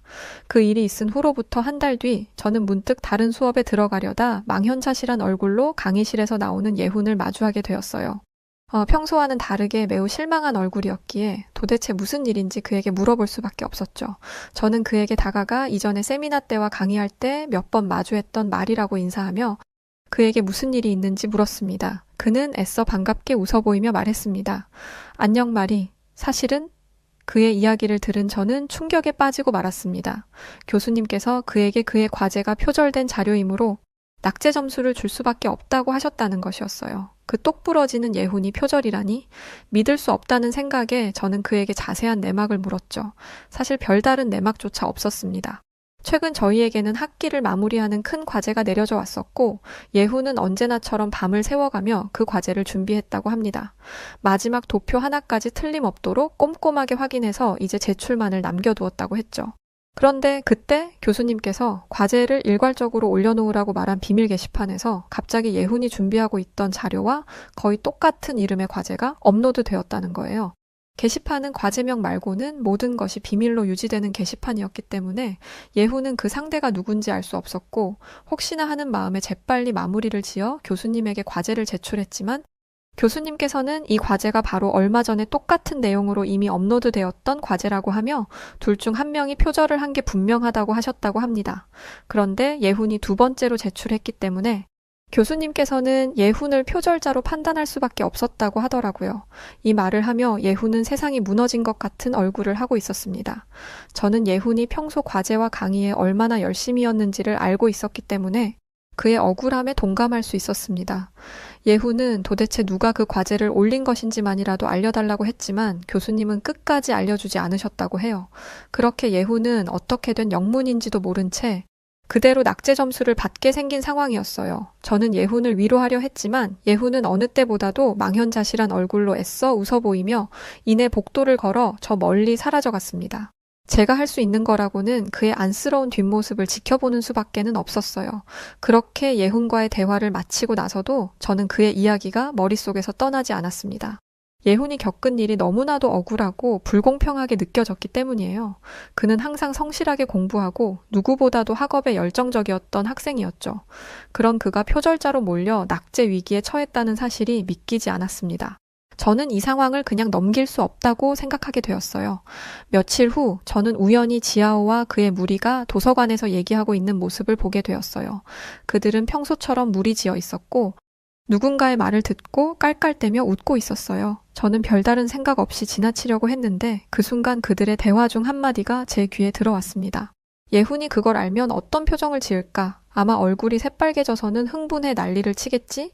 지아오가 무슨 말을 하는 건지 정확히 알 수는 없었지만 그 순간 저의 직감이 강하게 작동했어요. 저는 조심스럽게 그들 근처에 자리를 잡고 책을 읽는 척하며 그들의 대화를 엿듣기 시작했습니다. 그들이 예훈에 대해 얘기하고 있었고 그 말투에서 무언가를 꾸민 것이 분명하다는 확신이 들었죠. 지아오가 이렇게 말했습니다. 그렇게 쉽게 낚일 줄이야. 과제 하나 훔쳐서 이름만 바꿔서 올렸는데 말이지. 교수님도 멍청해. 그의 말에 친구들이 웃음을 터뜨리며 동조했습니다. 그러니까 예훈도 마찬가지야. 어쩜 그렇게 허술하대니? 그러니까 한국이라는 나라가 과거부터 지금까지 패정국으로만 남아있는 거야. 저는 이 말을 듣고 큰 충격을 받았습니다. 지아오와 그의 친구들이 예훈의 과제를 훔쳐 먼저 제출했다는 사실을 알게 된 것이었죠. 그 순간 세미나에서의 장면이 떠올랐어요. 아마도 예훈이 세미나에서 지아오를 포함한 중국인을 굴욕적으로 만들었다고 생각하고 그에 대한 복수를 한 것 같았어요. 저는 당장이라도 그들에게 다가가 따지고 싶었지만 그 순간은 우선 참기로 했습니다. 이 문제를 어떻게 해결해야 할지 더 생각해봐야 했기 때문이죠. 도서관을 나서면서 저는 한국인 친구 예훈을 도와야겠다는 결심을 굳혔어요. 예훈에게 이 사실을 알려주고 그의 무고함을 입증할 방법을 함께 찾아야겠다고 생각했어요. 왜냐하면 아무리 억울하더라도 증거가 없으면 교수님을 설득하기 어려울 거라고 느꼈죠. 다음 날 저는 예훈을 찾아가 도서관에서 들은 이야기를 전했습니다. 예훈은 제 말을 듣고 처음엔 믿기지 않는다는 표정을 지었지만 곧이어 분노와 좌절감이 섞인 얼굴로 변했어요. 그는 깊은 한숨을 내쉬며 중국인들을 나는 싫어하지만 그래도 지아오가 그런 짓까지 했을 줄은 몰랐다고 했죠. 저는 예훈과 단서를 찾아야 했어요. 우리는 함께 교수님을 찾아가기로 했습니다. 지아오와 그의 친구들이 계획적으로 예훈의 과제를 훔쳐 제출했다는 사실을 알리고 과제 제출 기록이나 다른 방법으로 그들의 행위를 밝힌다면 분명 이 상황을 반전시킬 수 있을 거라고 생각했어요. 하지만 정말 뜻밖의 상황이 펼쳐지는 터에 저와 예훈은 당황했습니다. 우리는 교수님의 사무실에 도착하자 예훈은 침착하게 지금까지 일어난 상황을 설명했어요. 교수님, 일전에 말씀드린 그 과제는 분명히 제가 작성한 과제입니다. 누군가 제 작업물을 훔친 것이 확실하고 저는 그게 중국인 지아오라고 확신해요. 일전에 제가 세미나에서 그를 무안 준 것에 대해 복수를 하려고 했던 것 같습니다. 제가 그 진실을 밝힐 수 있도록 게시판 접근 권한을 허락해 주십시오. 하지만 교수님은 제 친구 예훈의 말을 듣고 심각한 표정을 지으시더니 갑자기 화를 내기 시작했습니다. 예훈아, 네가 무슨 말을 하는지 모르겠구나. 지금 너는 낙제를 피하기 위해 어떻게든 다른 학생을 모함하려고 하고 있어. 그런 태도는 용납할 수 없단다. 더군다나 증거도 없이 다른 학생들을 비난하려 들다니? 네가 이렇게 비겁한 아이인 줄 몰랐다. 예훈은 당황했지만 애써 침착하게 다시 설명하려 했습니다. 교수님, 한 번만 저를 믿어주십시오. 접근 권한만 주신다면 제가 바로 밝혀낼 수 있습니다. 그런데 그때였어요. 갑자기 옆에 있던 중국에서 온 중국인 교수님이 끼어들며 말씀하시더군요. 학생, 예훈 학생이라고 했나요? 저도 교수님 의견에 동의합니다. 예훈 학생, 이런 상황에서 다른 학생들을 비난하는 것은 매우 부적절한 행동이에요. 중국인 친구가 학생 과제물을 훔쳤다고요? 학생의 교수님께서 공정한 판단을 내리실 수 있게 물러서세요, 학생. 예훈은 그 말을 듣고 더욱 절망감에 빠졌습니다. 아무리 노력해도 교수님들께서는 자신을 믿어주지 않을 것 같이 보였기 때문이었죠. 단호한 교수님들의 말에 예훈은 더 이상 교수님들과 논쟁할 힘이 없는 것처럼 보였습니다. 결국 예훈이는 고개를 떨구며 저와 함께 교수실을 나왔어요. 저는 예훈이가 모든 것을 포기한 것 같아 가슴이 아팠습니다. 도움을 주고 싶었지만 아무 도움도 주지 못해서 미안한 마음도 들었죠. 그런데 며칠 후 저는 흥미로운 장면을 목격하게 되었어요. 바로 예훈이 다른 한국인 학생들과 어울려선 진지하게 무언가 대화를 나누고 있는 장면이었는데요. 그들은 대학에서 유명한 한국인 IT 크루였습니다. 한국인 IT 크루, 다양한 국적의 유학생들이 즐비한 저희 대학에는 여러 동아리 모임과 과가 있어요. 하지만 이 한국인 유학생들이 모여있는 IT 크루는 기함을 할 정도로 전문 지식 수준이 높아서 상당히 유명한 모임이었죠. 저는 예훈이 IT 쪽으로 전공이라도 바꾸려고 하는 것인지 궁금해졌습니다. 그때 지나가던 저를 발견한 예훈이 반가워하며 저를 불렀어요. 마리, 제가 예훈이에게 다가가자 예훈이는 환하게 웃으며 이런 말을 하더군요. 지금 IT 크루 친구들과 같이 교수님께 찾아가 진실을 밝힐 준비를 하고 있다고 말했죠. 이미 지아오의 컴퓨터를 해킹해 로그 기록도 모두 찾아두었으니 게시판에 올라와 있는 그 자료가 지아오가 업로드한 자료라는 것만 교수님께 확인하면 된다고 했습니다. 세상에. 그는 포기하지 않고 있던 것이었어요. 그의 뒤에 서 있던 한국인 IT 크루 멤버들은 마치 어벤져스처럼 웅장해 보이기까지 했습니다. 그들은 예훈의 컴퓨터에 지아오가 해킹을 한 흔적을 트래킹해 역으로 지아오의 컴퓨터를 해킹했다고 했어요. 정말 대단한 일이었죠. 학교에서 유명하기로 소문난 한국 IT 크루지만 이 정도 컴퓨터 활용 능력이 있을 줄은 몰랐습니다. 하지만 예훈이에게 예상치 못했던 일이 벌어지면서 상황이 이상하게 꼬이기 시작했죠. 바로 이 과제를 담당하던 교수님께서 교통사고로 병원에 입원을 하시게 된 것이었는데요. 그래서 과제 채점의 마무리를 교수님 옆에서 동조하고 있었던 그 중국인 교수님이 맡게 되었다고 했습니다. 하필이면 그 교수님이라니 아무래도 그 중국인 교수님은 뭔가를 알고 계신 눈치였던 것 같았어요. 왠지 지아오에 대해 얘기해도 어떻게든 중국 유학생 지아오를 보호하려 될 것이란 확신이 들었죠. 실제로 저희는 강의 시간에 그 중국인 교수님이 지아오와 친밀하게 붙어 대화를 나누며 심지어는 대놓고 예훈에게 면박을 주는 등의 행동을 하는 것을 목격할 수 있었습니다. 더 의기양양해진 지아오는 어느 날 예훈에게 다가오더니 웃으며 말했습니다. 예훈이 너 소식 들었어. 남의 과제를 베끼려고 했었다며. 그래, 그게 너희 민족이 늘 하는 일이니까 어쩔 수 없지. 한복도 중국 거 베낀 거고 김치도 중국 거 베낀 거고 이번에도 그렇게 베끼더니 결국 이렇게 낙제를 받고야 마는구나. 참 너도 안타깝다. 하필 왜 한국 같은 곳에서 태어났니? 차라리 중국인으로 태어나지. 지아오는 중국인 유학생 무리들과 함께 웃음을 터뜨렸습니다. 그 말을 들은 저는 한국인은 아니었지만 예훈만큼이나 화가 나 지아오에게 소리치고 싶었어요. 그런데 예훈이 저를 막더군요. 상대하지 말라며 말이죠. 이후 저는 한동안 학교에서 예훈을 보지 못했습니다. 예훈에게 아직 과제 제출 마감일이 조금 남았으니 마지막까지 포기하지 말고 뭐라도 제출하라고 말했지만 예훈은 그럴 필요가 없다는 말만 반복하곤 했었어요. 문득 찾아갔던 기숙사 방에선 예훈이 짐을 싸는 모습을 보기도 했습니다. 저는 예훈이 모든 것을 포기하고 다른 곳으로 떠나려 하는 건지 걱정이 되었어요. 하지만 뭐라고 참견을 할 순 없었기에 말없이 제 기숙사로 돌아올 수밖에 없었죠. 그러던 중 놀라운 일이 벌어졌습니다. 과제 제출 마감일을 딱 하루 남겨놓은 날 밤 갑자기 게시판에 있던 모든 과제물이 전부 그 문제의 과제물 이름으로 싹 바뀌어버린 거예요. 놀라운 광경에 저는 곧바로 이게 예훈이 벌인 일이라는 것을 직감했습니다. 이제 상황이 어떻게 될지 흥미진진하려던 참이었죠. 다음 날 중국인 교수는 당황한 얼굴로 저와 예훈을 호출해 말했습니다. 예훈 학생, 당장 이게 어떻게 된 일인지 설명해. 이건 분명히 네가 한 짓이 틀림없어. 네가 복수하려고 이러는 거잖아? 중국인 교수님은 격앙된 목소리로 물었습니다. 그러나 예훈은 차분하게 대답했죠. 교수님, 저는 아무것도 하지 않았습니다. 왜 저를 의심하시는 거죠? 참 억울하네요.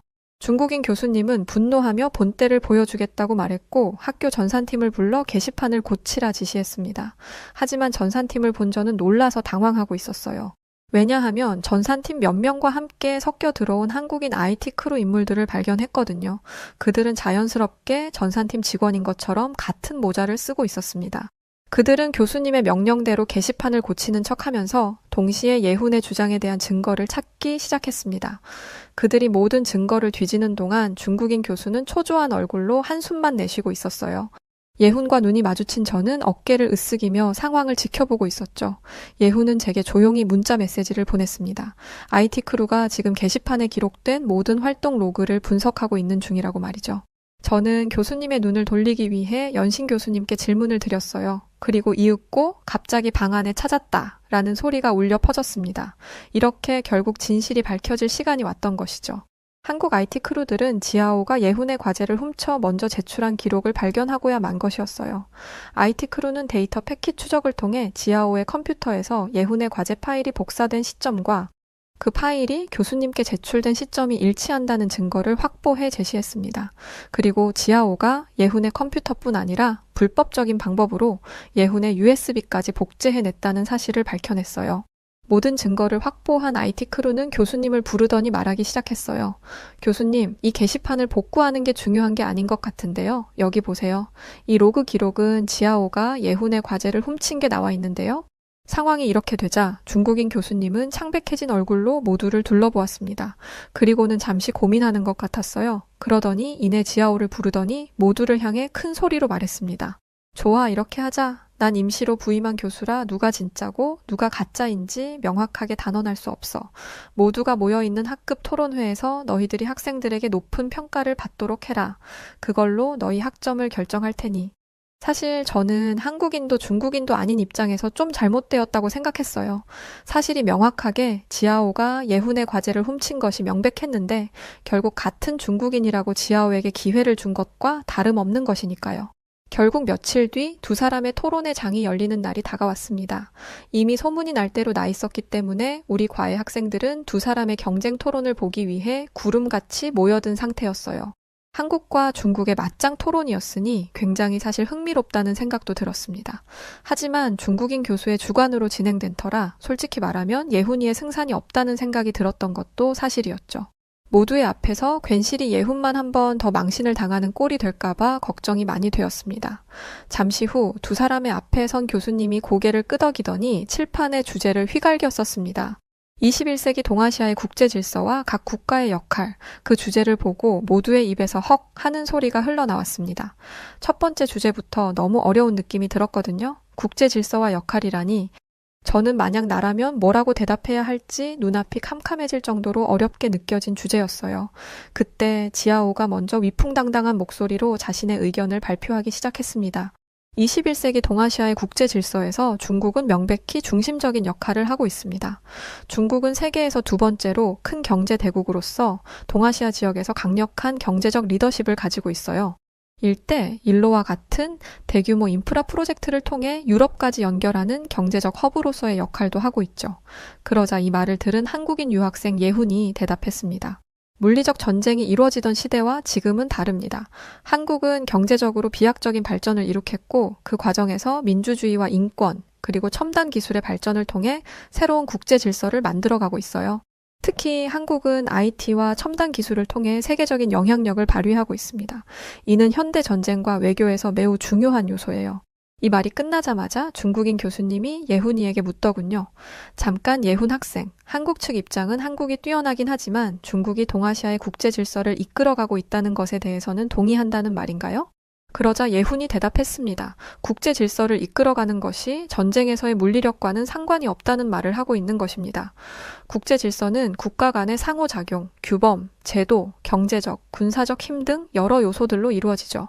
그런 상황에서 단순히 자본과 인구수가 많다 하여 중국이 리더가 될 수는 없다는 말씀을 드리는 것입니다. 21세기는 첨단 산업의 시대입니다. 한국은 동아시아에서 경제적 경쟁력을 강화하기 위해 기술 혁신을 핵심 전략으로 삼고 있어요. 반도체, 자동차, IT, 통신, 바이오 등 첨단 산업 분야에서 세계적인 리더로 한국이 자리매김하고 있다는 사실은 아무도 반박할 수 없을 것입니다. 학교 비밀 게시판 시스템 또한 누가 고쳐줬던가요? 그러므로 단순히 물리적 군사력이 아닌 전반적인 국제 질서의 주도권은 현재 중국보단 한국에 더 가까울 것이라 말해도 어려움이 없을 것입니다. 하지만 지하오는 예훈이의 말을 끊고 말을 이어갔어요. 한국은 타국가들을 베끼기나 하는 국가 아닌가요? 반도체, 자동차, IT, 통신, 바이오? 이게 무슨 말인가요? 중국은 한국보다 훨씬 더 모든 분야에서 우위에 있어요.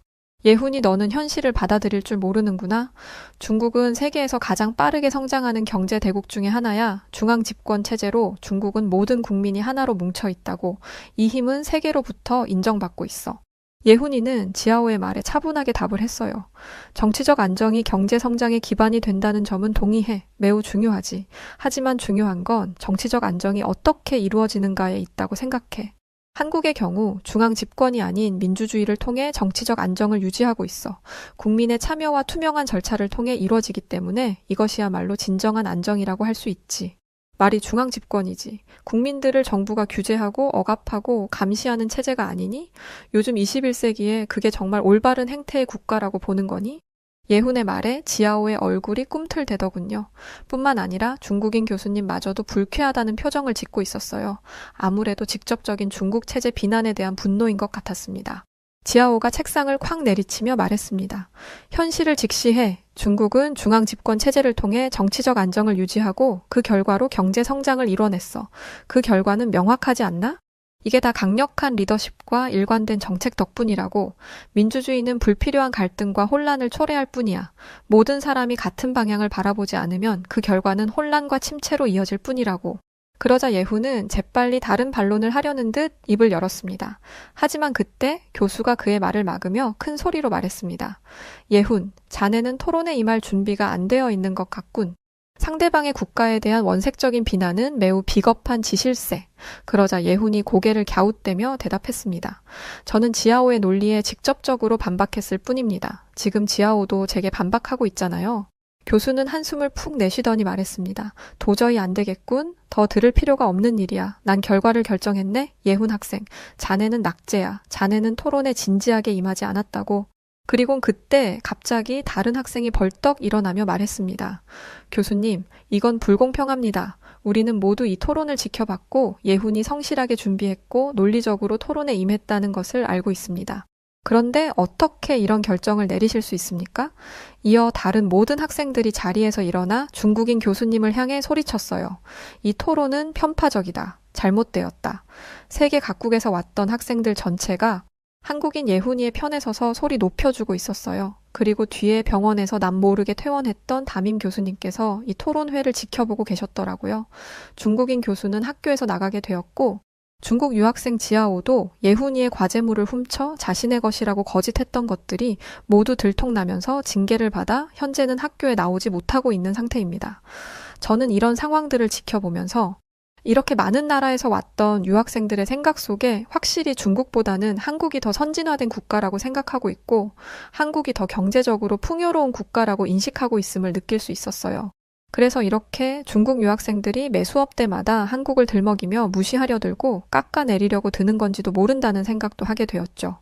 이날 이후 예훈이와 저는 매우 가까운 친구 사이가 되었습니다. 사실 제가 태어난 프랑스도 한국을 무시하려는 경향이 없지 않는 국가지만 파리올림픽 때 이후로 한국이 얼마나 대단한 나라인지 많은 프랑스 사람들이 알게 되었고 그 이후로는 조금 덜해진 상태긴 해요. 그만큼 한국이라는 나라의 영향력이 세계인들에게 그 힘을 보여주고 있구나라는 걸 학교에서조차 경험하게 되어서 이렇게 사연을 보내봤습니다. 드넓은 농장들이 있는 호주 케언즈의 어느 마을. 예쁘게 생긴 한 20대 호주 여성이 촤라락 세련된 모습으로 자신을 지나쳐가는 한국인 여성에게 눈을 떼지 못하고 있습니다. 그날 밤 그녀는 한국에서 받은 한 통의 메일 하나를 보고 크게 경악하게 되는데요. 그것도 모자라 한국인 남성과 한 식당에서 소리치며 다투는 모습까지 보이고 맙니다.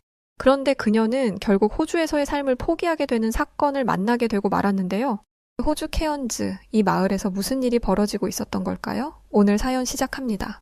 안녕하세요. 저는 20대 호주 여자 클레어 파인즈라고 합니다.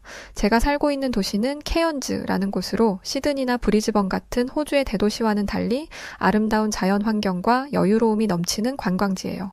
케언즈에는 드넓은 농장들도 많은데 그렇기 때문인지 이곳에는 워킹 홀리데이를 하러 오는 아시아의 젊은 사람들이 많답니다. 저희 집 주변에도 제 친구네 부모님이 운영하는 바나나 농장이 있는데 거기에도 호주 영주권을 따려는 준비를 하거나 워킹 홀리데이 비자를 받고 온 아시아인들이 많이 있었어요. 이런 환경에서 자라왔기 때문에 저는 어렸을 때부터 아시아와 아시아 사람들에게 익숙했고 어느 순간부터는 아시아 문화에 엄청난 관심을 갖게 되었답니다. 처음 제가 아시아 문화에 빠지게 된 것은 고등학교 학년 말에 열리는 무도회인 프롬 파티를 준비하면서부터였어요. 여자라면 누구나 다 프롬 파티에서 자기가 제일 예뻐 보이고 싶기 마련이잖아요. 그래서 저는 파티가 있기 한 달 전부터 쇼핑몰을 돌아다니며 쇼핑을 하기 시작했어요. 그런데 아무리 발품을 팔며 돌아다녀 보아도 제 마음에 쏙 드는 옷과 액세서리가 없는 거예요. 호주 쇼핑몰에서 파는 드레스들은 죄다 색깔이 이상하거나 옷감이 형편없거나 그것도 아니면 정말 입을 수 없을 정도로 촌스러웠어요. 그렇게 고민만 하다가 어느새 파티는 일주일 앞으로 다가왔고 저는 패닉에 빠졌죠. 왜냐하면 저는 제일 기본인 드레스와 구두도 준비하지 못한 상황이었으니까요. 친구들은 제게 대체 뭐가 그렇게 불만인 건데? 야, 그냥 아무거나 사. 라고 핀잔을 주었고 저는 하는 수 없이 엉망진창인 옷을 파는 그 호주 쇼핑몰을 갈 수밖에 없었어요. 그런 촌스러운 드레스를 입고 프롬 파티에 가는 것은 정말 싫었지만 벌거벗은 모습으로 파티에 참석할 수는 없었으니까요. 그렇게 한숨을 푹푹 쉬며 호주 쇼핑몰을 걷고 있는데 갑자기 제 눈앞에 모델처럼 예쁜 옷을 입은 아시아 여자가 나타나는 게 아니겠어요? 그 아시아인이었던 여자는 걸을 때마다 하늘하늘거리는 좋은 옷감에 세련된 디자인, 무엇보다 몸에 예쁘게 핏되는 원피스를 입고 있었고 저는 그녀에게서 눈을 뗄 수 없었죠. 그 옷을 보는 순간 저는 저 옷이다 라는 느낌을 받았고 신뢰를 무릅쓰고 그녀에게 다가가 이렇게 물었어요. 초면에 죄송하지만 입고 계신 옷이 너무 예뻐서 그러는데 혹시 어떤 가게에서 샀는지 물어봐도 될까요? 그러자 그 아시아인 여자는 난감하다는 듯한 표정을 짓더니 이 옷은 호주의 옷가게에서 산 것이 아니라 한국에서 사온 것이라고 말했어요. 그 말을 듣는 순간 저는 실망감을 감출 수 없었죠. 프롬 파티는 일주일밖에 남지 않았는데 옷 하나 사자고 한국까지 갈 수도 없고 인터넷으로 한국에 옷을 주문한들 시간이 엄청 오래 걸릴 게 분명했으니까요. 제가 울상을 짓자 그 한국 여자는 왜 그러냐고 물었고 저는 파티에 입고 갈 옷이 필요한데 시간이 일주일밖에 남지 않아서 난감해진 제 사정을 설명해 주었어요. 그러자 그 한국 여자는 그게 무슨 대수냐며 당장 한국 인터넷 쇼핑몰에 주문을 넣으라고 하더군요. 지금 주문하면 늦어도 5일 안에는 옷을 배송받을 수 있다면서요. 그 말을 들은 저는 깜짝 놀라서 그게 정말이냐고 재차 확인했죠. 아니 호주에 있는 지금 호주 쇼핑몰에 주문해도 5일은 더 걸릴 텐데 호주도 아닌 먼 타국인 한국에서 5일 만에 물건이 배송된다? 정말 말도 안 되는 일이었습니다. 그런데도 그 한국 여자는 확신에 찬 얼굴로 그렇다고 하더군요. 그러면서 한국의 배송 시스템은 정말 신속하고 정확해서 아무 걱정할 필요가 없다고 했어요. 믿을 수 없는 이야기였지만 그녀가 너무 확신에 차 장담을 하기에 저는 속는 셈치고 한국 인터넷 쇼핑몰에서 옷을 주문해 보기로 했답니다. 한국 인터넷 쇼핑몰들은 친절하게도 대부분 해외 배송 서비스를 갖추고 있었고 저는 마음에 드는 옷을 골라 주문을 넣었어요. 그러면서 혹시 몰라서 불안한 마음에 한국 판매자에게 일주일 뒤에 있을 프롬 파티에 입고 갈 옷이니 늦지 않게 배송해주세요 라는 메시지도 남겼죠. 그때가 정확히 오후 1시였는데 그날 저녁 7시 우연히 이메일을 확인한 저는 깜짝 놀랐답니다. 세상에 전 정말 너무 놀라서 입을 다물지 못했습니다. 왜냐면 제가 주문한 옷이 벌써 배송이 시작되었다는 것 아니겠어요? 아니 주문한 지 6시간 만에 배송이 시작되다뇨? 이게 말이 되는 건가요? 그것도 해외 배송인데 말이죠. 호주에서 다른 나라로 해외 배송을 보낼 때는 그 물건을 수령하기까지 적어도 한 달이라는 기간은 예상해야 하거든요. 그런데 한국은 이렇게 빨리 일 처리가 되다니 저는 놀라움을 넘어 충격까지 받았습니다. 그리고 정확히 4일 뒤 저는 한국에서 너무나 빠르게 날아온 소포를 받을 수 있었답니다.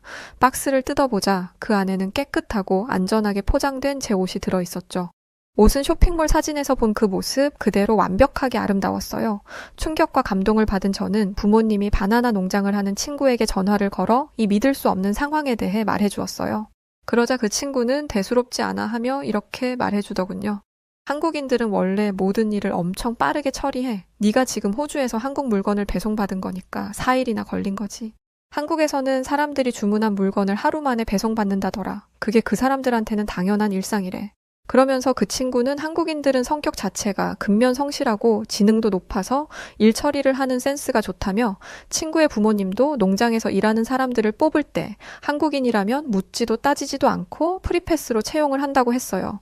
똑같은 일거리를 주었을 때 중국인들이 3일이라는 시간이 걸린다면 한국인들은 8시간이면 끝낸다면서 말이죠. 게다가 일을 끝마치고 난 뒤에 완성된 작업물을 보면 중국인들은 엉성하게 작업을 해놓은 반면 한국인들은 완벽하고 정확하게 작업을 마무리한다고 하더군요. 그러면서 성실함이나 신뢰도 면에서 중국인과 한국인은 비교할 대상이 아니라고 하더라고요. 그 말을 듣고 나서 호기심이 생긴 저는 일본인들은 어떤지 물어보았었어요. 보통 아시아 국가들 순위를 매길 때 아직까지는 일본을 제일 선진국으로 쳐주는 국가들이 많은데 한국과 일본을 비교하면 어떤지 궁금했거든요. 그러자 친구는 이렇게 답하더군요. 일본인들은 조금 애매해. 처음에는 상냥한 얼굴로 잘 웃고 뭘 시키든 알겠다고 대답은 잘하거든. 그래서 좋은 사람인가 싶은데 나중에 보면 엄청 이기적이더라고. 예를 들면 이런 거지. 자기 맘에 안 드는 동료가 있으면 무리를 지어서 그 동료를 따돌린다거나 뒤에서 다른 사람 험담을 하는 일이 아주 많아. 또 일본인들은 한국인이랑 비교했을 때 영어를 너무 못해서 의사소통을 하는데 어려움이 크지. 그러면서 친구는 한국인들은 일본인들과 달리 영어를 습득하는 속도가 현저하게 빠르고 동료들을 위하는 마음이 굉장히 크다고 하더군요. 그게 한국인 특유의 정이라는 것인데 한국인들은 다른 사람들과 비교해 조금 모자라거나 뒤떨어지는 사람이 있으면 그 사람에게 하나라도 더 챙겨주고 조금 더 관심을 기울여준다고 했죠. 반면에 일본인들은 누군가에게 모자람이 보이는 순간 그 즉시 그를 무시하기 시작한다고 하더군요. 이렇게 반대되는 성향은 각각 깍두기와 왕따라는 서로 다른 문화로 나타나기까지 한다며 친구는 한국인 칭찬을 이어갔어요. 한국의 깍두기 문화는 누구 하나 뒤처지거나 소외되지 않도록 하는 한국인 특유의 따뜻한 마음이 느껴지는 문화라면 일본의 왕따 문화는 무리에서 떨어지는 순간 도태되는 것이 당연한 이기적이고 냉정한 일본 문화의 상징이라고 했죠.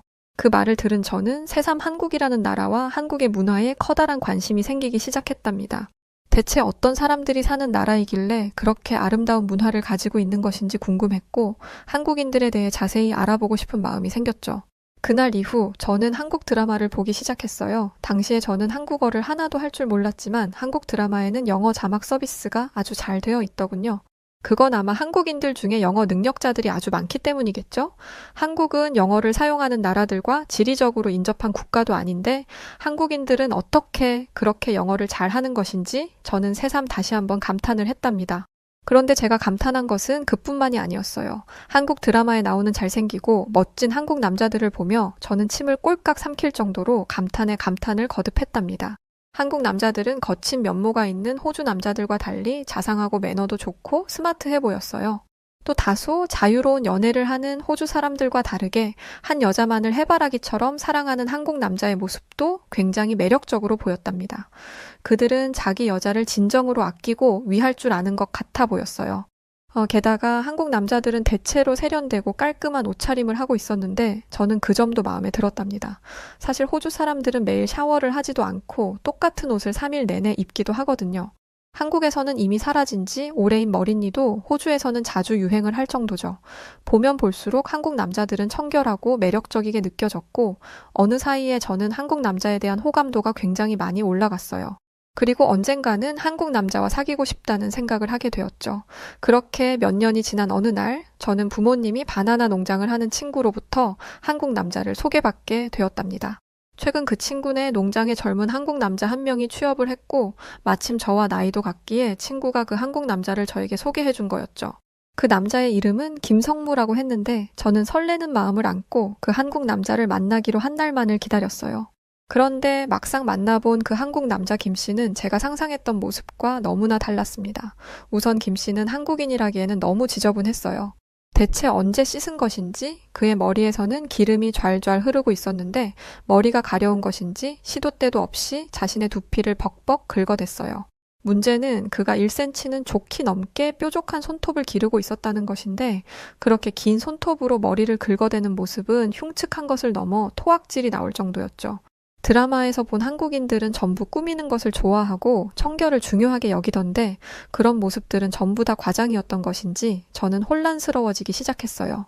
하지만 처음 보자마자 더럽다는 이유로 자리를 뜨는 것은 예의가 아니기 때문에 저는 역겨움을 꾹 참고 김 씨와 밥을 먹으러 가기로 했죠. 저는 김 씨와 함께 한식을 먹으러 가고 싶었어요. 김 씨가 한국인이기도 했고 저도 그동안 한국 드라마를 즐겨보면서 한식을 좋아하게 됐거든요. 그중에서도 저는 치맥을 특히 좋아했기 때문에 김 씨에게 치맥을 먹으러 가자고 했죠. 그런데 김 씨의 반응이 조금 이상했어요. 김 씨는 제게 맥주를 마실 거라면 안주로 치킨 말고 탕수육을 먹는 것은 어떠냐고 묻더군요.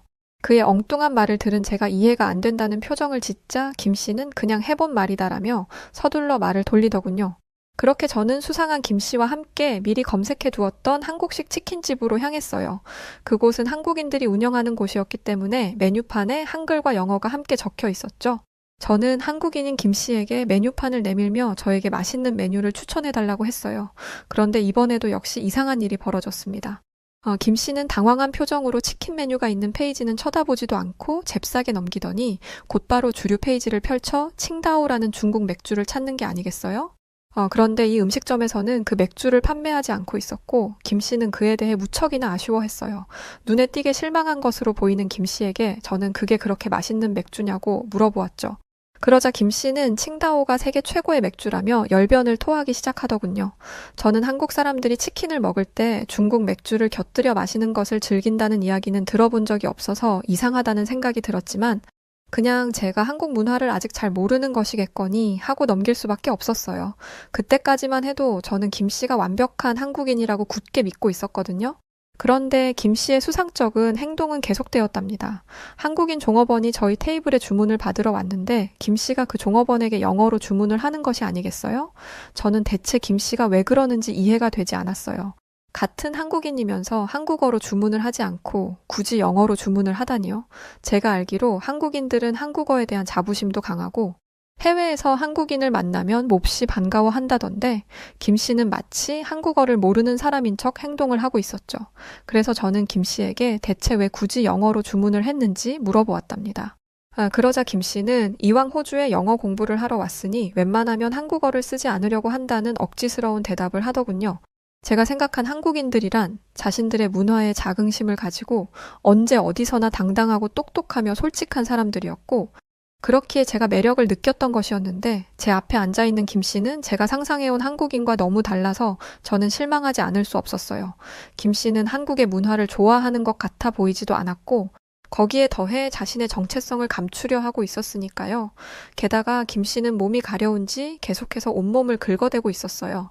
이런 매너 없고 청결하지 못한 모습은 제가 동경해온 한국인과 완전히 반대되는 것이어서 저는 너무 당황스러웠답니다.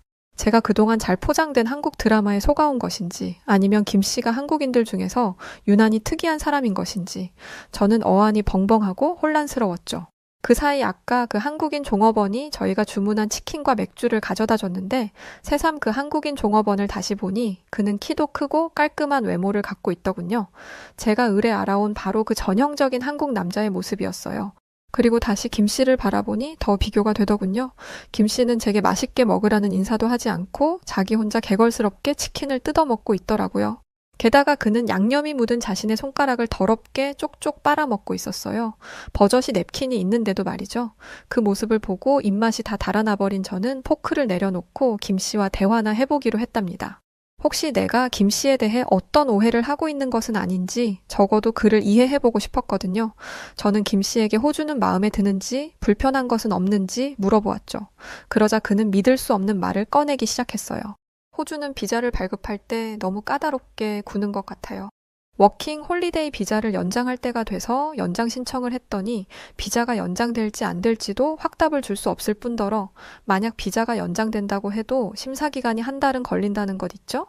뭘 그렇게 따져보겠다고 한 달씩이나 사람을 기다리게 하는지 호주가 뭘 그렇게 잘난 나라라고 이렇게 까탈스럽게 구는 건지 조금 어이가 없었어요.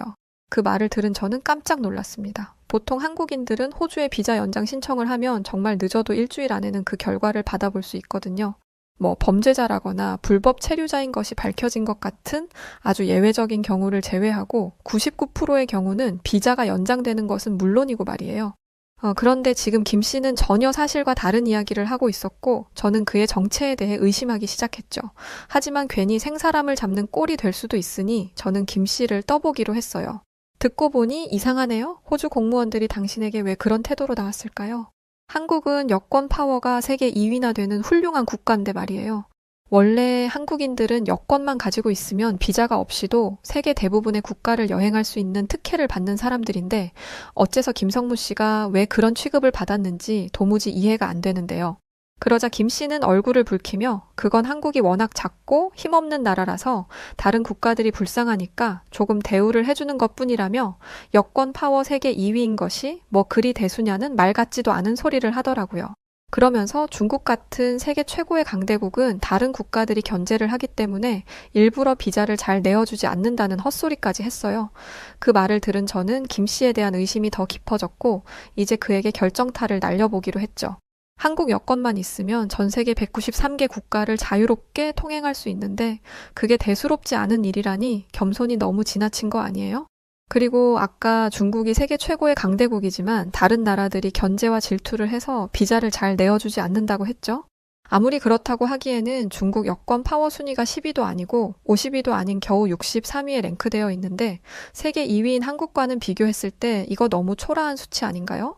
제 말을 들은 김 씨는 테이블 위에 포크를 쾅 소리 나게 내려놓더니 도끼 눈을 뜨고 절 노려보더군요. 그러더니 더럽게 침을 튀기며 뭐라고 알아들을 수 없는 말을 하며 고래고래 소리를 질러대기 시작했어요. 그의 돼지 멱다는 목소리에 당장이라도 가게가 무너질 것만 같았죠. 저는 그 괴랄한 목소리를 듣고 싶지 않아서 인상을 찌푸리며 손으로 제 귀를 막아버렸는데 그런 제 행동이 김 씨의 분노에 불을 지폈는지 김 씨는 저에게 팔을 휘두르려 하더라고요. 저에게 해코지를 가하려는 듯 위협적인 몸짓에 저는 순간 얼어붙어 버렸죠. 이대로 폭행을 당하는 것인가 싶은 그 순간 누군가 김 씨의 통통하고 짧은 팔을 잡아챘어요. 깜짝 놀라 바라보니 아까 그 한국 종업원이 김 씨를 제지해 준 것이더군요. 그는 걱정스러운 표정으로 저를 살피며 제게 어디 다친 곳은 없는지 물었어요. 저는 얼른 괜찮다고 답했죠. 그때였어요. 잠시 조용해졌던 김 씨가 다시 괴성을 지르며 횡포를 부리기 시작했습니다. 넌 또 뭐야? 이거 안 놔? 감히 내가 누구인 줄 알고 내 몸에 손을 대? 당장 내 몸에서 손 떼라고. 김 씨는 한국 종업원의 소나귀에서 벗어나려 있는 대로 몸부림을 쳤지만 소용없었어요. 땅딸만한 김 씨와 훤칠한 한국 종업원은 체급 차이가 어마어마하게 났거든요. 한국 종업원은 난리를 치는 김 씨를 보며 경찰 불렀으니 더 이상 소란 피우지 말고 조용히 있으라고 경고했죠. 그 말을 들은 김 씨는 깜짝 놀랐는지 주변을 두리번거리며 당장 자신을 놓으라고 아까보다 더 난리를 치기 시작했어요. 그 모습은 꼭 나쁜 짓을 하다가 경찰에 걸릴까봐 불안해하는 범죄자의 모습 같아 보였죠. 그 모습을 본 저는 아까부터 들었던 의문을 확인해보기로 했어요. 아무리 봐도 수상한데 김성무 씨, 당신 한국인이 맞기는 해? 사실 한국인도 아니면서 한국인인 척하고 사기치고 다니는 거 아냐? 김 씨는 제 말을 듣고는 아니라며 펄쩍 뛰더니 자기는 한국인이 맞다고 소리를 치더군요. 하지만 그 순간에도 그는 한국어가 아닌 영어를 썼어요. 의심이 점차 깊어지던 그 순간 때마침 경찰들이 도착했죠. 저는 경찰관들에게 김 씨의 신원을 조사해달라고 했어요. 자기는 한국인이라고 주장하는데 아무리 봐도 한국인은 아닌 것 같고 말이나 행동이 너무 수상하다면서 말이죠. 경찰관들은 김 씨의 몸을 수색해서 그의 여권을 확인했고 마침내 밝혀진 김 씨의 정체는 충격을 넘어 공포 그 자체였어요. 이 사람 한국인이 아니라 중국인인데요. 이름도 김성무가 아니라 유레이이군요. 이름도 국적도 모조리 다 가짜인 사기꾼이에요. 요즘 이런 중국인들이 많아요. 중국인들에 대한 인식은 워낙 안 좋고 한국인인 척하면 취업이 잘 되니까 일부러 한국인인 척 속이고 생활하는 거죠. 그렇습니다. 김 씨는 아니 중국인 유레이는 한국인 국적을 가지고 있으면 취업이 잘 된다는 점을 알고는 여태까지 한국인인 척 모두를 속이고 있었던 것이었어요. 하지만 천박하고 시끄럽고 불결한 근본을 어디 속일 수가 있나요? 결국은 이렇게 들통이 나고 만 거죠. 한국인들이 가진 좋은 이미지를 훔쳐서 생활하는 주제에 또 꼴에 중국이 세계 최고라는 중화사상은 버리지 못해서 이렇게 멍청하게 정체를 드러내고만 유레이를 보며 저는 참 기가 차기도 하고 어이가 없기도 했어요. 유레이는 경찰관들에게 끌려가면서도 끝까지 저와 한국인 종업원을 노려보며 소리를 꽥꽥 질러댔는데 그 말 역시 참 가관이었답니다. 이 나라 입국하는 순간부터 마음에 안 들었어. 우리 중국인들은 빨리빨리 입국시켜주지 않고 1시간도 넘게 기다리게 하며 입국 심사를 받게 하더니 한국인들은 프리패스로 1분 만에 입국시켜줬지?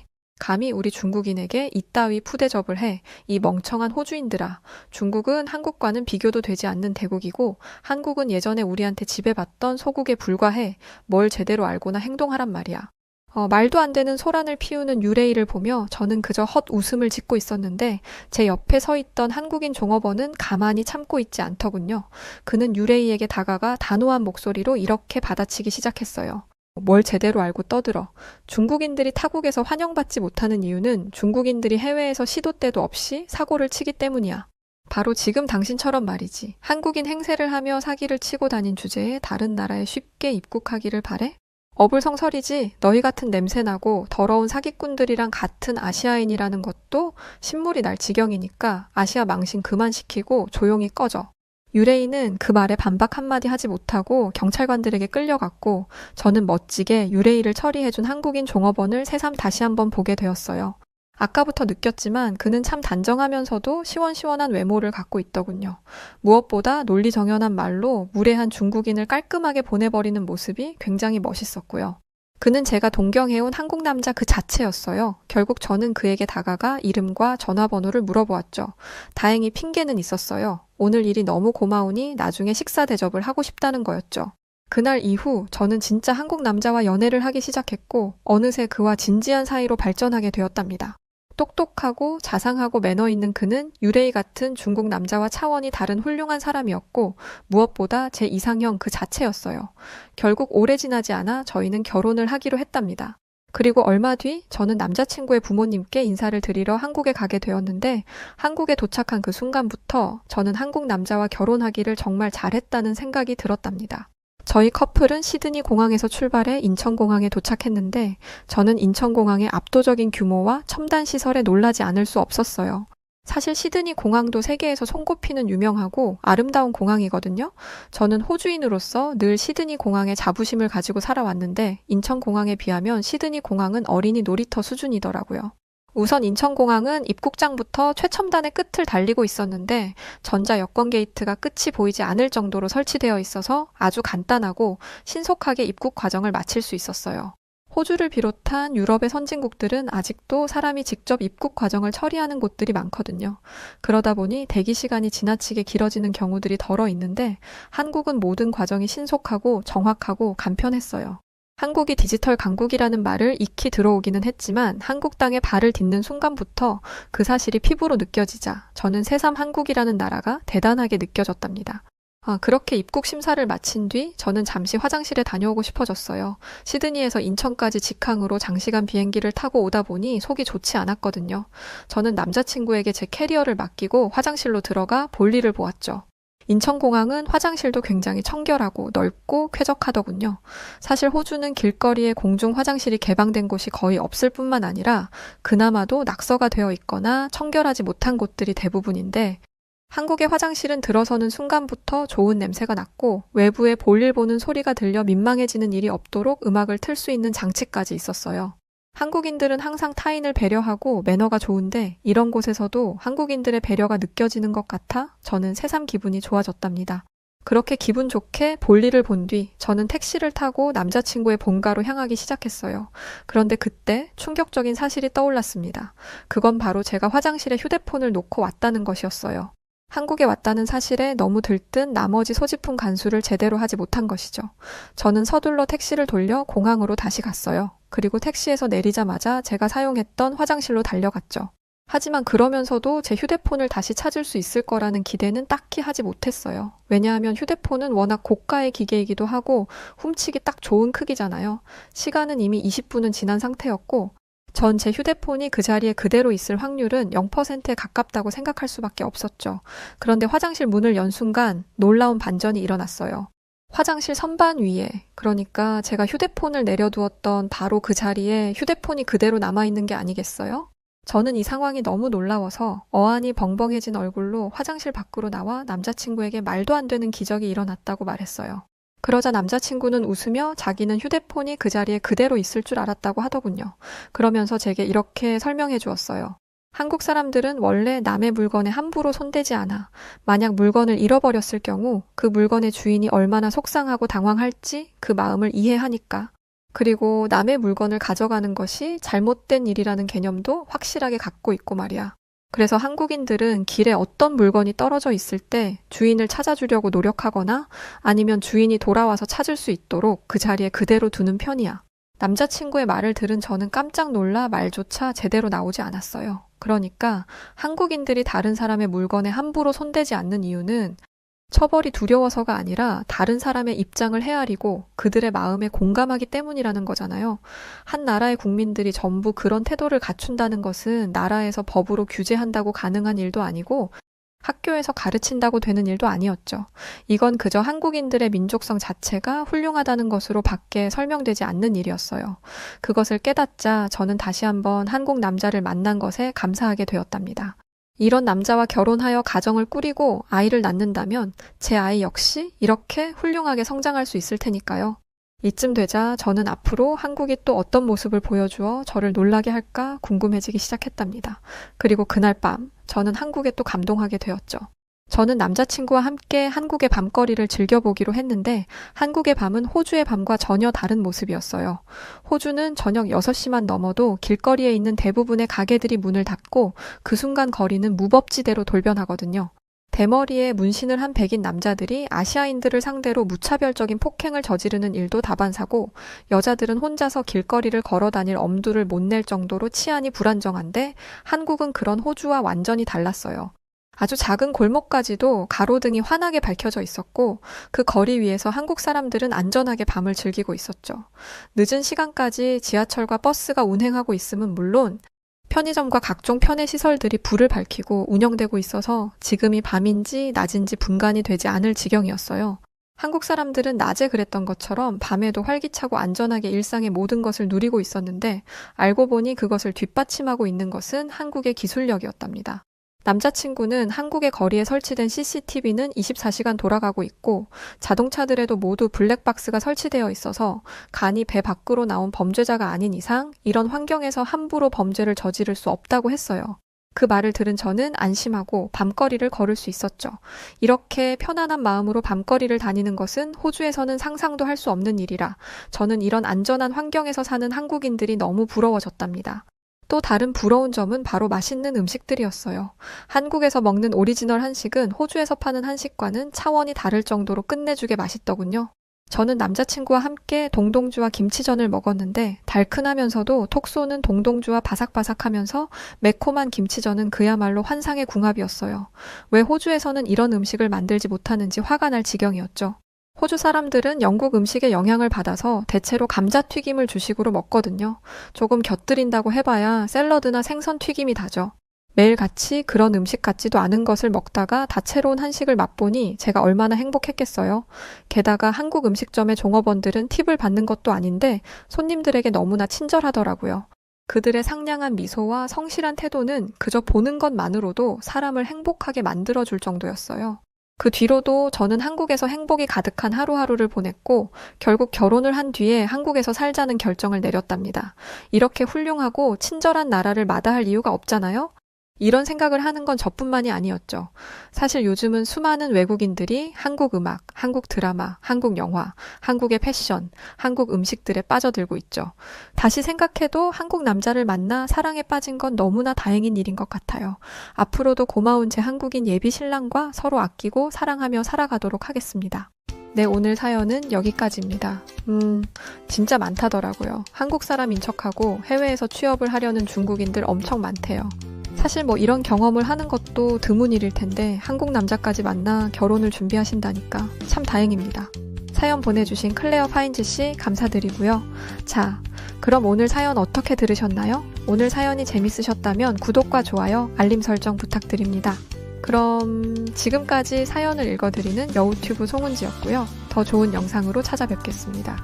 끝까지 영상 시청해주신 모든 분들 고맙습니다. 감사합니다. 사랑합니다. 당신만의 유튜브가 될래요. 당신만의 사연을 들려드릴게요. 언제나